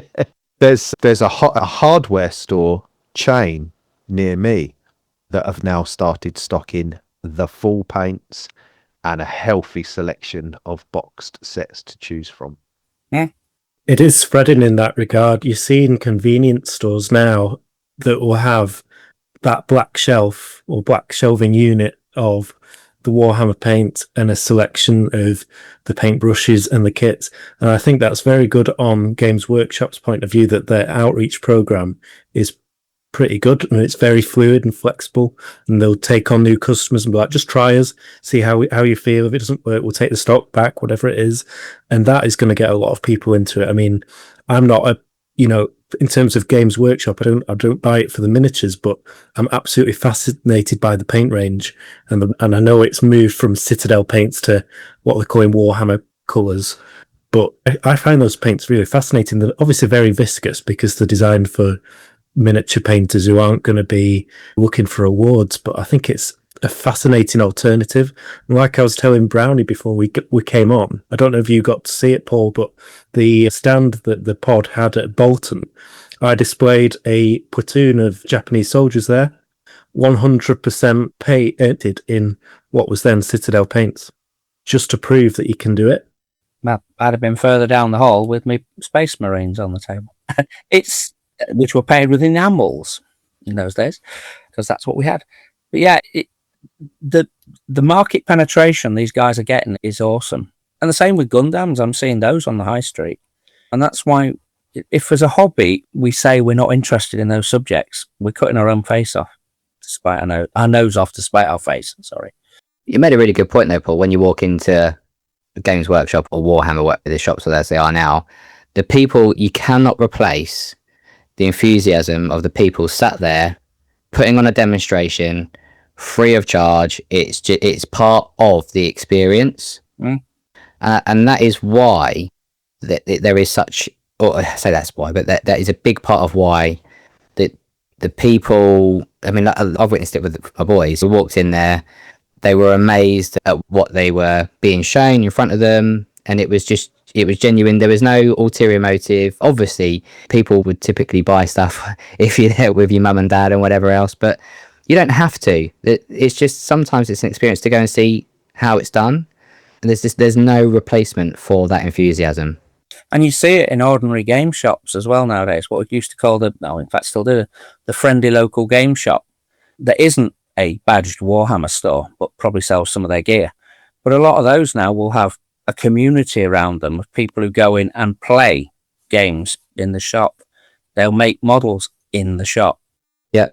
And that's community stuff, which frankly we've lost in the what I would call normal scale world, where frankly we've lost all the shops more or less. Yeah, I was just saying to the guys before our segment here, I've just got back from the Isle of Wight and I went to four different model shops on the island, but also went to a card game shop. And even in that card game shop, there was miniatures for tabletop gaming. It's another stream, it's another outlet. And I can tell you something, that place was absolutely rammed. Every single table full with obviously card gamers from trading card games and whatever else, from Pokemon to Gundam card game, which me and Jamie spoke briefly about before we started recording as well, but it was rammed. And to have figures as another stream, it keeps the bricks and mortars going, hopefully as long as they can, with all the diversity that the shops have to stock now. So diversification basically is the key for survival, unfortunately, in some ways. So whether you like it or not, you're going to have to start looking at those avenues to actually survive as a bricks and mortar shop. Yeah. But then they're pulling, I think, obviously, with having Jamie on as well, there's the real social media side of it. It seems to me that the gaming community or the miniature fantasy painting community is a bit more tuned in to the more younger based social media side of things, whereas most modelers that are probably doing most conventional IPMS style modelers that are doing what we're doing, we're probably on Facebook, and that's probably about it. Most gaming people or gaming or fantasy painters are very heavily into the Instagram thing. They're very heavily into the TikTok thing as well, which is a younger demographic of social media. And for example, on YouTube as well, Squidmar have launched this competition, this 5-part competition, Miniature Masters. The first episode went out a month ago and it's had just under 500,000 views. That's pretty good, isn't it, for an independent production showcasing painting miniatures, and and that's on YouTube. And a lot of the painters that are on there, I don't want to sound ageist, they are a lot younger. So they are the flag bearers for this hobby. They are the demographic for this hobby. Now, that doesn't mean to say that older gentlemen or older builders can't get into this, or older women, in fact, but just talking about the demographic and where that's being pushed compared to our conventional sort of modeling, it's just a different dynamic.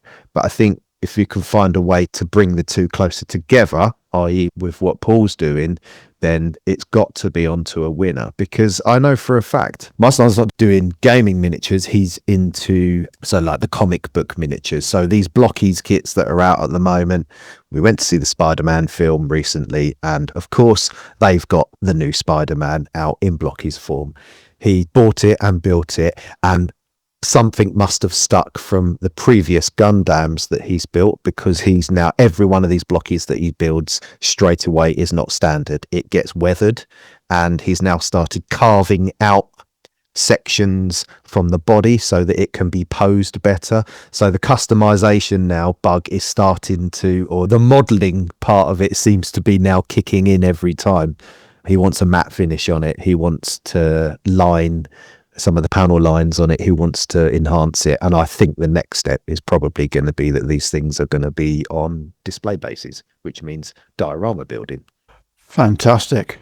Which you can do with tabletop gaming. Again, that all of that stuff is there, isn't it? Building landscape, building ruins or fantasy landscapes or whatever. Yeah. Agreed. Just to bring Jamie back into the conversation for a sec, we've obviously talked about the gaming side of it. What does an actual game involve? What is actually required to actually have a game, as it were? Because I'm guessing you can't actually play it on your own. Actually, there are quite a few solo games out now that have a Okay. There are kind of a like card-based system, or almost, I want to say AI, but it's not AI. It's like the figures move independently based on what's around them. Yeah. But mostly it involves two or more people. You need a gaming surface of different sizes based on the game you're playing or the scale you're playing. Mm-hmm. And then you both have your force and you agree on a rule set. And that's effectively it. You can play just with your mate for fun, casually, but there are tournaments which are more competitive, where you might play 4 or 5 games in a day, a couple of days of gaming, and someone gets like a trophy for coming first, someone gets best sportsman, but somebody also gets best painted. So the modeling side even comes into competitive play as well. And yeah, it really depends on what game you're playing as to how much you need, because some games you might only have 4 or 5 figures each. Mm-hmm. And then other games, as Paul mentions, you might have battalions of Napoleonic figures filling up an entire room almost for your gaming surface. Right, okay.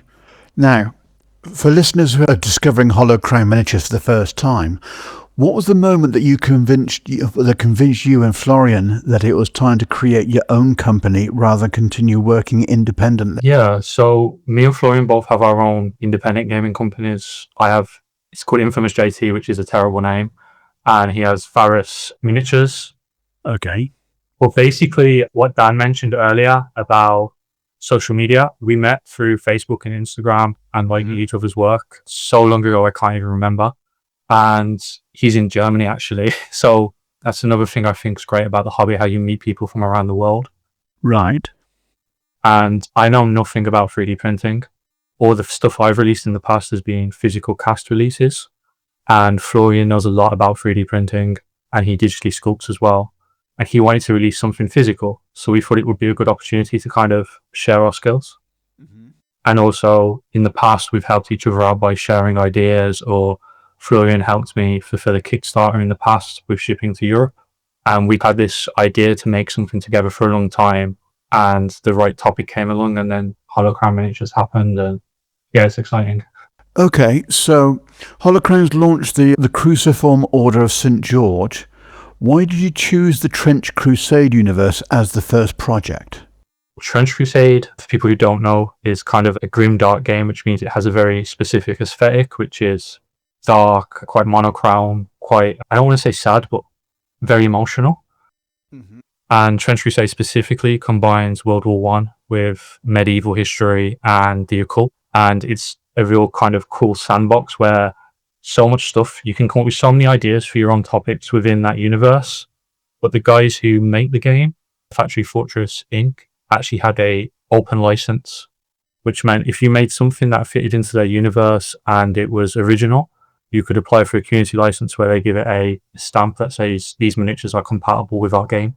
So we were really gripped by the kind of the lore and the artwork coming out with Trench Crusade. We really liked the game system because it's written by the guy who wrote Mordheim for Games Workshop. Mm-hmm. which is a game we played when we were younger, and it's a skirmish game, so you don't need minifigures. And yeah, we thought, what a cool universe. It would be awesome to make something in that. And Florian pointed out this really cool observation that a World War I British Brodie helmet kind of looks like a kettle helm from the medieval period. And then we came up with the idea of, what if the Brodie helmet had chainmail underneath? And when it just kind of happened organically that we had this idea for an English faction in their game. Okay. And how many different figures have you actually got in the range at the moment then? I've lost count. Oh, I think about 28 so far. We've got some that haven't been released yet or shown, but I think there's about 28 in the English faction, varying from like little dogs in gas masks up to we've got a giant who's massive and carries a big anti-tank rifle. Okay, and Paul mentioned earlier about 28 millimeter. Is that the same scale that you're actually working in? No, scales are a bit of a pain in Wargaming and so varied. Everyone makes up their own mind. I would describe it as 32 millimeter scale heroic, which means they're bigger than 28 mil, but they are a little bit skinnier than 28 mil figures because the extra height gives you space to make more realistic proportions. Does that make sense? Okay.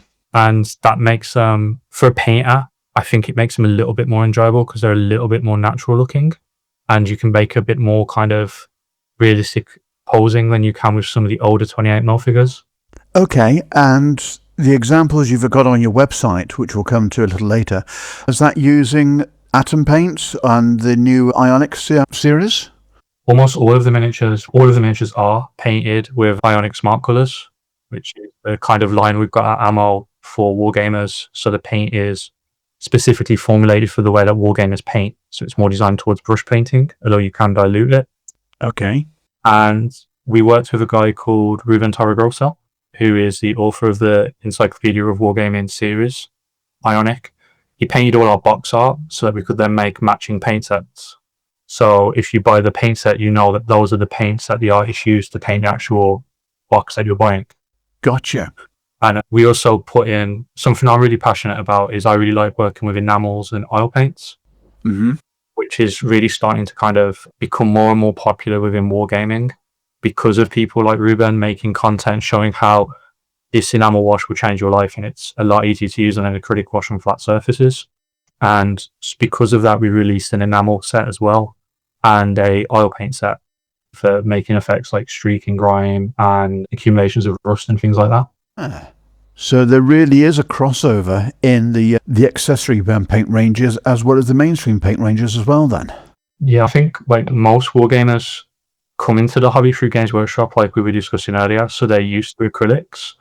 But again, like Dan said, with social media, more and more Wargamers are finding enamel paints, oil paints, pigments, and I feel like that's fed into why Grimdark is growing as well, because Grimdark is a setting that really benefits from weathering effects and texture and all the sort of things that scale modelers are used to, but it's new to Wargamers. And it's definitely growing in popularity. That leads perfectly, Jamie, on to my next question. You're saying that Grimdark is growing in popularity. Why do you think that is? I don't want to bore you guys for hours, but Grimdark, in my opinion, started with a guy called John Blanche, who's this amazing artist at Games Workshop. He sadly passed away quite recently, but he defined Grimdark for me, and you can see that influence all through Warhammer. But I think Grimdark has grown as its own genre because there's less rules than there is with fantasy. Like an elf almost always has to look clean. Like you never imagine an elf in anything other than shining armor. You never imagine a dwarf in anything other than a chainmail coat that's been like well looked after. But with Grimdark, you can weather and experiment and come up with your own schemes. And it's very accessible because there's an element of Grimdark that is random in the way you apply the paints and blend them on the miniature, and it's a lot more fluid. And I think it feels fresh to people because of that kind of openness and the ability to choose what you like. And I think that a lot of people as well are seeing a Grimdark aesthetic a lot in movies, in video games. Like I really liked Hellboy growing up, and Hellboy has a Grimdark vibe to it because it's got religious iconography and historical stuff and then fantastical all blended in together. I think, the combination of that, there's almost like you're seeing Grimdark across loads of things at the same time, like comic books, video games, film, and all that together has created like a really cool aesthetic that people want to try out, basically. Yeah, it's going to be very controversial to say in front of these guys, but I am a historian first and a modeler second. And my one big focus in history is medievalism, which isn't studying the medieval world in its own beauty and right, which absolutely we should, but studying how we continually recreate what we class as the medieval in the present world. And as part of that, just honestly, an interview with you would be such a good case study of that. And I think, do you think it's more broadly about, if we use medievalism as a catch-all term and grimdark being a part of that, do you think we're fascinated by things that appear medieval and trying to take them from their location in time and put them somewhere where they don't belong? Do you think that's what it is? I definitely think that there's a strong element of that, because you see it in even the Hollow Crown logo was obviously inspired by a bascinet helm with a crown around it, and we've tried to make it look like a wood carving. Yeah. And a lot of other miniature brands like Meridian Miniatures, who makes really awesome models of crazy different themes. He actually makes models of the illustrations that monks used to put in manuscripts in the corner of pages, like a rabbit riding a sow and jousting against another rabbit. He makes things like that, which is so cool. That's cool. That's really cool. But yeah, the medievalism is definitely a part of Grimdark, and it's definitely inspired by that. And I think it's trying, at least with Trench Crusade, trying to take things that are at first two separate things like World War One and medieval warfare and merge them to create something that still feels believable. It doesn't feel like two ideas forced together. Yeah. Before we let Shane come in with this question, obviously, just as my experience as a historian, this is something that happened historically during the First World War. People imagining themselves located in the medieval, like you hear accounts from some of the first battles on the Western Front where people said, we are the army of Henry V. And I don't know if you've ever read tales like you've got the Angels of Mons and you've got the myth of the bowman there. Really interesting things to draw on for things like the Hollow Crown and creating a mythos there of actually, no, we haven't left the medieval yet, and these things are still relevant to us. And like I say, that's not just for wargamers now. Back in 1914, 1915, people were having the exact same conversations. Yeah, definitely. It's an interesting phenomenon because, like you say, I think it can be combined in new ways to create interesting new kind of settings and environments and miniatures, but there is a sense of the familiar in it because everybody has an idea of what a knight should look like, or a cultural identity around like an English longbowman at the Battle of Cressy. So when you make other events and other miniatures, you can draw upon that. I think it's quite creative and fun. And all I'll say before I hand over to Shane is that there isn't a coincidence that a Brody helmet looks like a Kettle helmet or a German style helm looks like a Sallet helmet. That was very intentional at the time. Like I say, it's not weird to suddenly draw the correlation now. That was for deliberate effect. I mean, just touching upon an interesting comment that Paul, you started with earlier on, and Jamie, I'd be interested to sort of get your take on it as well. Like your figures, they blend that medieval religious imagery with that First World War trench warfare. That is an unusual combination. And Paul, you said about when you were a boy, it didn't really matter what was on the table, but how do you strike a balance between historical inspiration or reimagination fantasy without one overwhelming the other? Yeah, I would say we have a secret weapon in Ari, who is the sculptor. It's called Ari Nielsen. When we set out to make the range, we wanted to make everything look like a combination of medieval and World War One, but have it look believable. So not two things forced together. The first thing that we kind of did was come up with a variant of the British World War One uniform, and where we could sneak medieval elements into that without it looking overpowering. And then for the different ranks and different units, they all have that same base uniform, but it's influenced by their role on the battlefield. So the sapper, for example, he's put extra pockets onto his uniform to hold all the kind of wire cutting devices, grenades and all things like that, and he's got improvised armor. Whereas our heavy shock troopers wear bascinet helms from like 14th century, 15th century. But their armor, even though it's a knightly armor, is inspired also by the armor that trench fighters war in like trench raids during World War One. And I think that keeps it kind of, one aspect doesn't overpower the other because we're not forcing two things together. We're looking for what was similar in World War One and what was similar in the medieval period, and how can we blend them together, if that makes sense. It's not taking just a random thing from each period and pushing it. It's, okay, knightly armor, that was one to protect people, so was the trench armor. How can we blend those two elements together to create something that looks like it could have existed and doesn't look too out of place? And I think there's three of us mainly who've been involved in the range. There's me and Florian, and then obviously the sculptor, Ari Nielsen. I think the three of us working together do quite a good job at that, because sometimes one of us will have an idea, especially me, and then the others will go, maybe that's a bit too far. It's a bit too fantastical, rein it in. And I think that's been really useful. And we worked with a great artist called Marco Caparone. He came after the figures were done, but he normally works for historical war games. And he drew some pictures of our work, painted them like traditional artwork. And I think that really helped make us keep in mind, how do we make it believable and not overpower one aspect with the other. So you don't end up in a scenario like Paul did when he was a kid then? I mean, I think every gamer does that at one point, because it would be cool to see if Roman Legionnaires could face off against Space Marines. If you went back to the 70s when I was around there, the biggest set of war game rules at the time was the ancient set. It was semi-official, everybody used it, and it literally went from 500 BC to the early medieval period. And literally, it was genuine, it had army lists, it was all that kind of stuff, but you were playing completely ridiculous armies against each other. But it, by every definition, there's an element of suspension of disbelief while you do this. It's just the same as reading a comic book, watching a film noir movie. You're going to suspend your disbelief for the period while you're playing it or watching it. And if the designers and the manufacturers do a great job, as Jamie's clearly doing there, the miniatures and the tech, the lore as it's called, which is the backstory, for want of a better term, ties it all together. I mean, in the what I'd call the static model world, the scale model world, whatever, how many people haven't gone and had a look at the what if sig at a show and gone, what's that? And then there's a whole ream of information in front of some aeroplane or tank or something about what this is and what it was made to do and who built it. Yeah, that's a really good point. That is a really good point. It is completely just, there was a swing wing lightning variant at one time. Was there? I'm never quite sure if that's true or not, but I've seen models of it, so it must be true.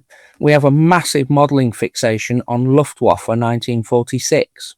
Stuff that never got off a drawing board, but people model it. Well, can you check if that's accurate? No. Does it matter? No. Did you enjoy building it? Yes. Yeah. Equals success. Did you enjoy it? That's the key phrase there, isn't it? Exactly. Did you use your skills, your modelling abilities, great or small? Did you do a good job of it? Did you enjoy it? Are you going to do another one? That's the kind of thing I'm always asking. And any model, we all make, those who make the static models, we make brilliant finishes, and some of us better than others, in capturing, say, a diorama of, I don't know, I'm going to pick on Dan, a B-17 on a certain base on a certain day. Absolutely fine. But what was on the other side of the aeroplane on the same day? We don't know. So there's an element of invention and creation in doing that. And it's... Do you think there's more... there is more sort of artistic creation with painting miniatures with colours and stuff. But I do find it hard. I know when people will build a model of a military vehicle or whatever, and they'll say you're expressing yourself in the model. To a point, I think there's a lot more expression in the painting of figures and faces and a life form rather than a metal object. Do you know what I mean? I think there's a lot more expression there. Truth there, yeah, and that I would say. But it doesn't make it better or worse. Both. No, not at all. It's just a different thing, isn't it? Yeah. Both are using our creative talents, skills, our eyes, our hands to create something. Yeah, I want to make it look like that. One may be 100% accurate miniature of something that is standing right in front of you. Something else could be something that has never existed, never will, and never could. Doesn't no matter. It's there's still an element of it's pure creative art for me. Just how long you take it. People start with a clean piece of paper and do a brilliant drawing, ink it in. Is there, Jamie, would you say there's much of the, I suppose we would call them, I don't like to say it, but I will say it, rivet counters. Is there much of that in the gaming or tabletop miniature painting community where someone could say they didn't look like that? Yeah, there is. I think. Oh, there is. I'm really guilty of it myself. Don't look at mine if I paint any of them for the first time, will you? So I think that in my experience in the gaming, there are people who like things to be, if it's historical gaming, historically accurate. Yeah. But even in the fictional universes, me and my friend will spend hours talking about what is the correct marking to put on a Space Marine shoulder during the 32nd millennium. Yeah. At this company in this battle. And there is no right answer because no one's ever written that down and it's an invented universe. But it's part of the fun for some of us is to try and figure that out. But I'm thinking more along the lines of conventional modelers trying this stuff for the first time.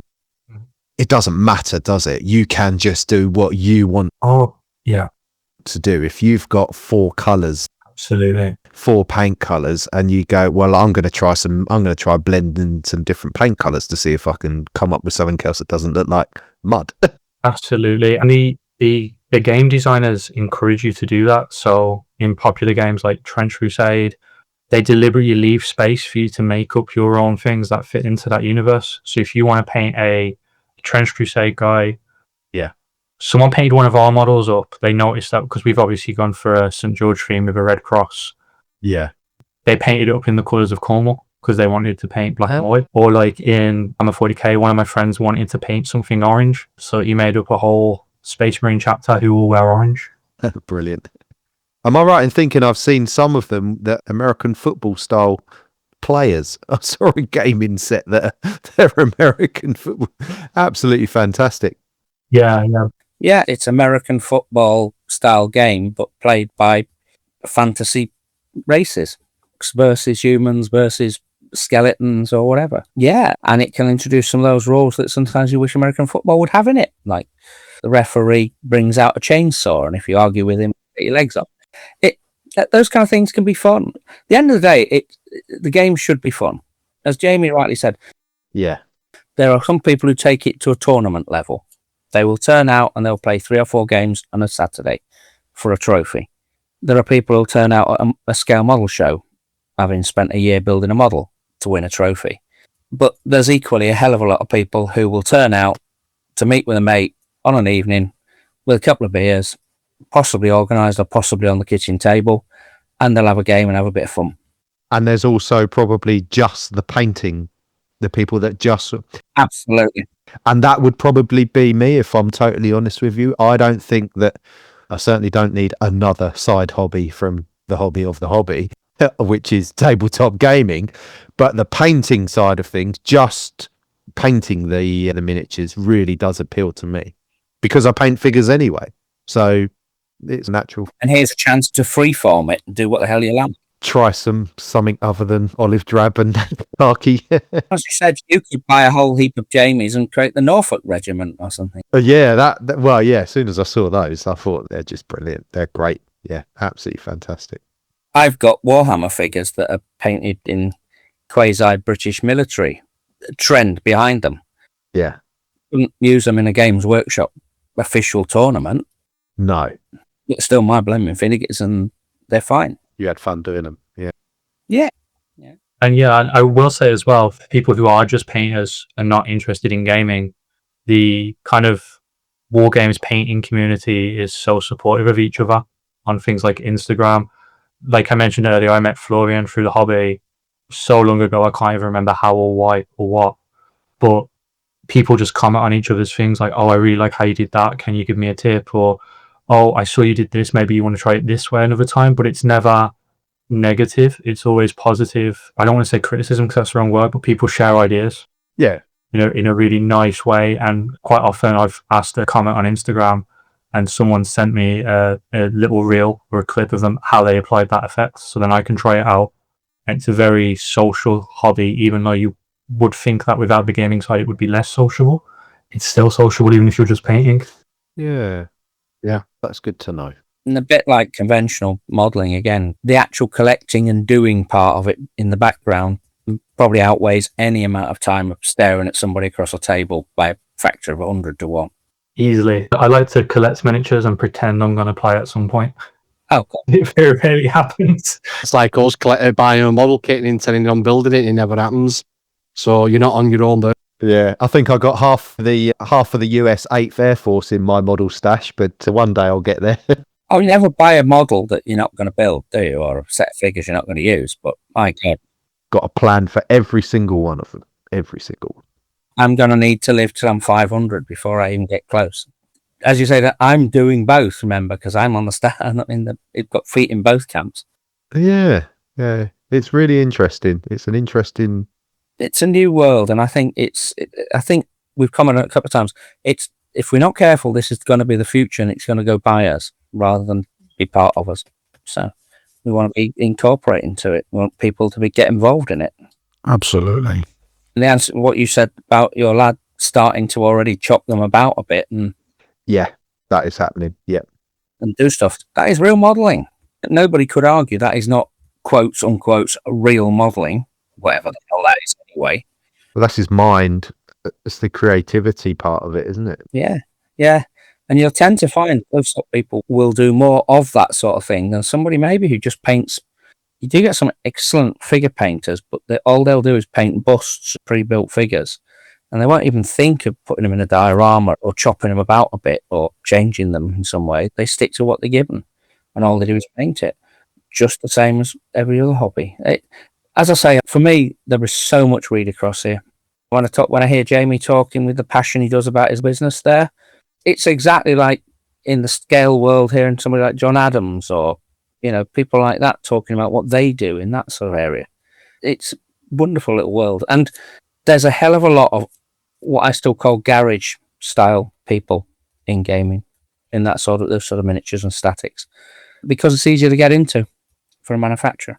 Yeah, there's a lot of people, especially kind of with the rise of 3D printing. I'm a bit of a Luddite and I know very little about it, but there's a lot of miniatures and ranges out there that wouldn't be possible without it, because they wouldn't have the demand for a casting run or the customer base for a plastic kit.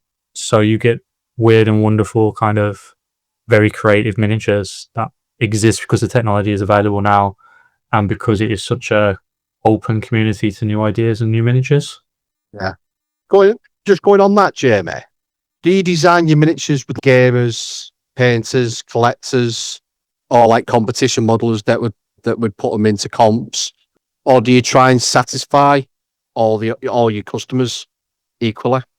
It's a bit of a joke that you can never satisfy all gamers because everyone has a different opinion on what weapons are the best to give your miniatures, what is the coolest way to design your miniature, what is the correct scale.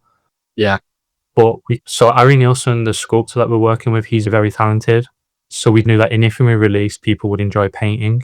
But when we started the range, I did look at the rules of the game to make sure that the miniatures we're using and the miniatures that we designed would be miniatures that people could actually game with.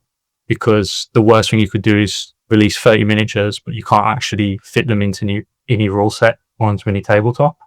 Yeah. In terms of competition painting, there's so many diverse competitions in Wargaming in terms of painting. Like you have competitions that are limited to one kind of universal model game. Like you have Golden Demon, which is just Games Workshop products. So we didn't really have competition painting in mind, but my friend Craig, he took them to a Duncan Rhodes contest and he won a medal, which was really, really cool to see. And he won recently with his whole collection at the Fen Model Show, which is obviously crossing over into scale modeling as well. Yeah.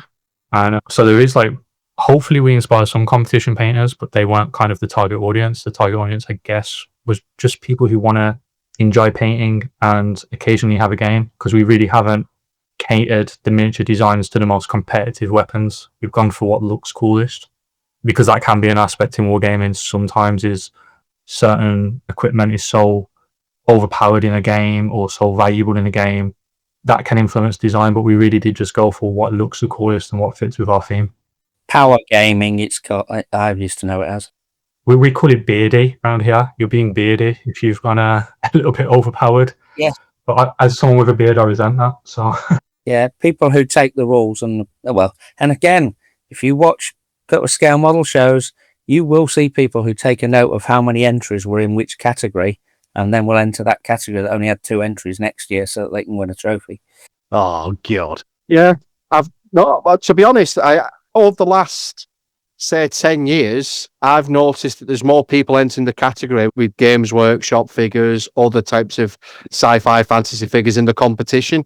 And last year, when I was looking, there was some absolute stonkers, and it's just grown, and it's grown massively because like the hobby's shifting. It's not just tanks, planes, boats, and there's other people now branching out into other avenues, and you can see where it's going, which I think is ace. If you took we mentioned Golden Demon there, which is it's a tournament organised specifically by Games Workshop, and as they're a bit want to do, they see it as their own hobby. So if you're going to enter their tournament and their painting competition, you're going to use their equipment and their figures and miniatures. But the winner of one of I used to go to those a few years ago, and they're in Birmingham, and they were bloody awesome. And if you took some of the winners of those and stuck them in Telford, then the judges would have their work cut out to work out what the hell wins. yeah, there's actually a scale modeler who is so influential in Wargaming called Phil Stis. Yeah, we know Phil. He's a member of an IPMS because I saw him down at the show in Bovington Tank Museum last year. But he's one of the guys I think who brought weathering into Warhammer when he was at Forge World, because he painted Warhammer 40k tanks with traditional scale modeling kind of aesthetics. So he's got the tanks with a whitewash, he's used modulation. And while he was at Forge World, they did a book that actually showed how to use oil paints and washes, enamel washes and pigments.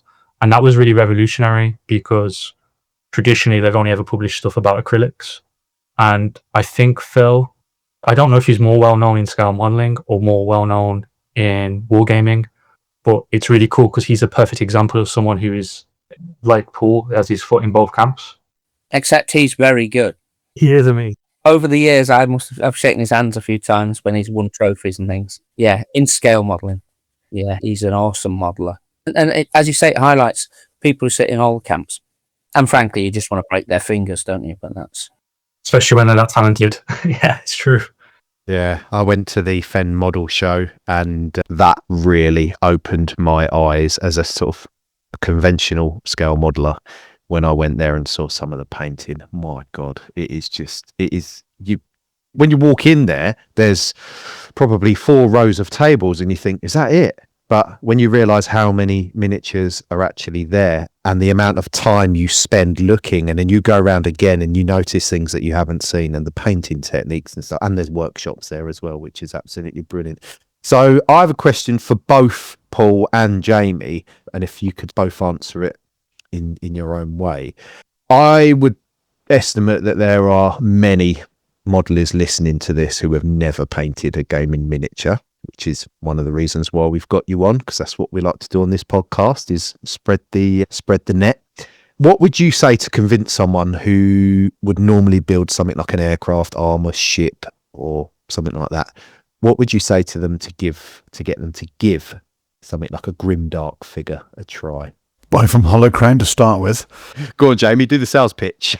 Yeah, that would be nice. It's a good question. I don't know if Paul wants to go first or...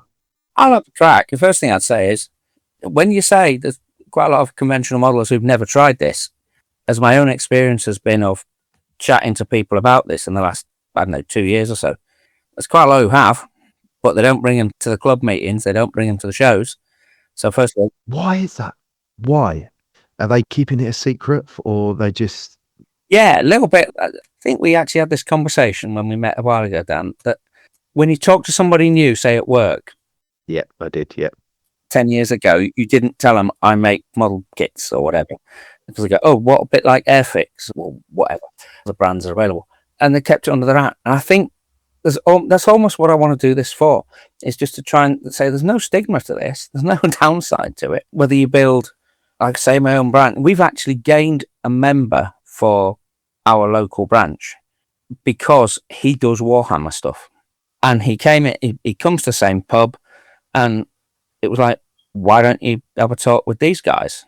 And he went, and then he brought some models along, and we went, they're fucking brilliant. They're amazing. He's an amazing little figure painter. And everybody went, that's really good. And now he's still there. So I think that's the first thing. I think there's a lot of people who are there who are a bit undercover, and a lot of people who are doing it with the kids, as we've mentioned on here. It's coming through them. So, but I think it's also, if somebody who genuinely has never tried it, it can be a palate cleanser. Just get hold of 10 Space Marines, grimdark figures, whatever it may be, and just have a go. Nobody's going to judge on it. Give it a try, and you never know, you might like it. And if you don't, then don't do it again. I suppose the other thing is as well is most of what you need, you've probably already got on your bench, apart from the paints. You've got your glue, you've got cutters, you've got sanders. You haven't got to spend that much to give it a go, have you?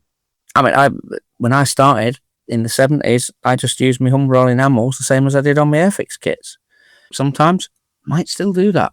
If I've got a grey primer, I mean, a lot of gaming scale figures and whatever are primed before you start painting them.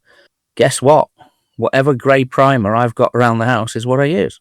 There's a lot of brandism out there, but you don't have to use X's primer on X's models. It's just, you're absolutely right.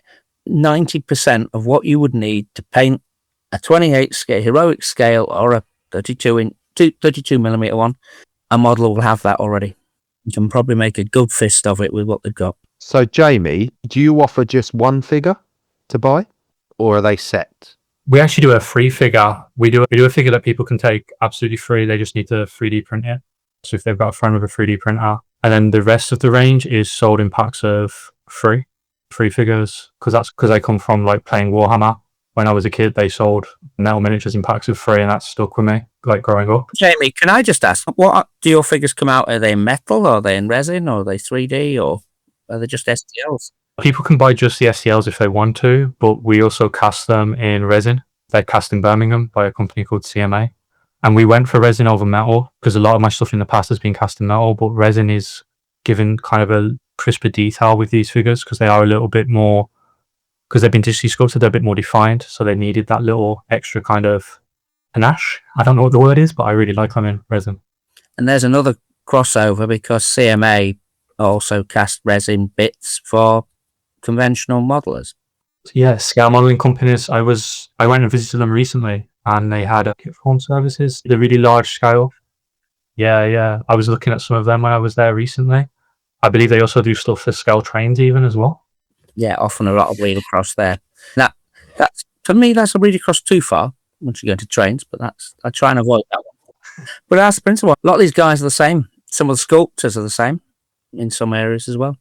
Yeah, the first range I ever released is actually a historical range. Yeah. Because I did a 28mm scale Warsaw Uprising in Polish. Wow. Because I really wanted the armoured car and nobody made one. Nice. I got somebody to make one, and then we cast up a couple of hundred. Amazing. Because you could. Yeah. Taking that obsession a bit too far. Did you ever use the army in action then? No, I plan to one day. Got them sculpted 10 years ago, and they might see service one day. See, we're all the same. It's another similarity with scale modelers. Absolutely. Jamie, whereabouts can people find your information online? Yeah, so we're holocrownminiatures.com, and obviously we're on like Facebook and Instagram. Okay, so there's links on the website. Fantastic. Okay, and Paul, for people that are interested in the upcoming SIG that you're going to be running, how do people get in contact with you? Right now, it would be through my other IPMS role, which is currently is running the Decal Bank, as we call it, so just go to the IPMS website and you will find the list of all the committee members there. And I operate a thing called the Decal Bank, which is a whole another subject for another day, maybe. And they can contact me through that. It's just decalbank@ipmsuk.org. Brilliant. Well, Jamie, Paul, thank you both very much for coming onto the show. It's been absolutely fascinating. I, for one, have absolutely learnt a hell of a lot during the conversation, but I think what today has shown is that historical wargaming, fantasy, grimdark and traditional scale modelling are far more in common than we sometimes realise. More importantly, if wargaming and fantasy miniatures are helping to bring younger people into painting and modelling, then that has to be good news for the future of the hobby. Hopefully, we've also tempted a few benchmates to look at this side of modelling with fresh eyes, although we accept absolutely no responsibility if you now discover you need an entirely new stash. I think the conversation has demonstrated there's no longer a barrier between tabletop gaming and scale modelling. It's all one hobby, and I think it's fair to say that from now on, we should all refer to it as just another branch of the same hobby. There's clearly much more to talk about, so the invitation is definitely there for you both to come back on again in the future to continue the conversation. But for those that are interested in what Jamie's been talking about from Hollow Crown, Jamie is going to be on our stand at Telford, and he's also going to be demonstrating some of the ammo products that can be used in the hobby, whichever genre you're actually building. So, gentlemen, thank you very much for your time. And we look forward to seeing you again in the near future. Thank you, Paul. It's a lot, mate. Cheers, guys. Right. And Jamie, I look forward to meeting you in November then. Yeah, it'll be fun. Just don't judge my painting too harshly. As long as you enjoy the hobby, it doesn't matter the quality or the quantity. It's just as long as you're enjoying it. I must admit, I'm stressing out already because I'm going to have Jacob with me. And I just already know what's going to happen. I saw it firsthand. Shane's bank balance is going to take an absolute hit, like the stock exchange from 1929. Gundams will be out the window. It'll be the miniatures next. You watch.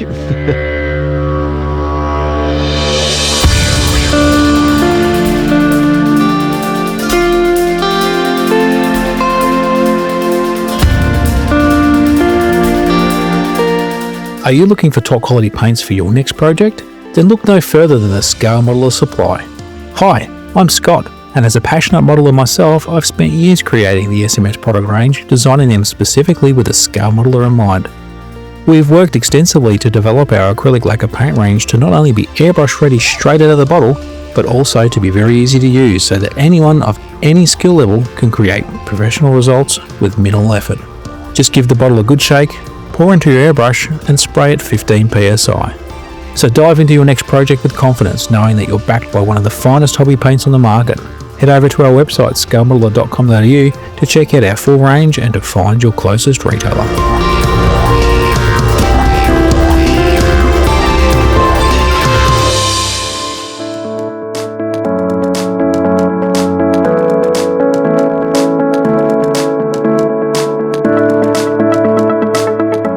Head over to modelpodcast.com and explore the best modelling podcasts available today. A worldwide podcast hub curated by Stuart Clark from the Scale Model Podcast.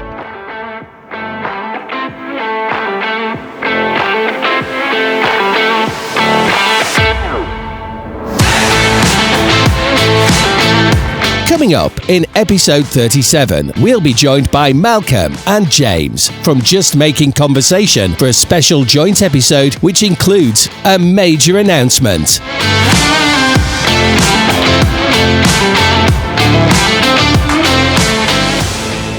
Well, that's the end of the episode. Thanks very much for joining us, and hopefully you found the crossover discussion we've had with Paul and Jamie as fascinating as we did. So, from Shane. Take care, Benchmates. From Boulders. Here are your Benchmates. From Dan. Dear Benchmates, just remember, if you're enjoying your build, then you're doing it right. And from Nevs. Bye chaps, see you in the next episode. And from myself, remember, the next episode is going to be a very special collaborative with the Just Making Conversation guys of Malcolm Childs and James Skiffins with a major announcement. And with that, we'll see you in a couple of weeks. Bye-bye for now.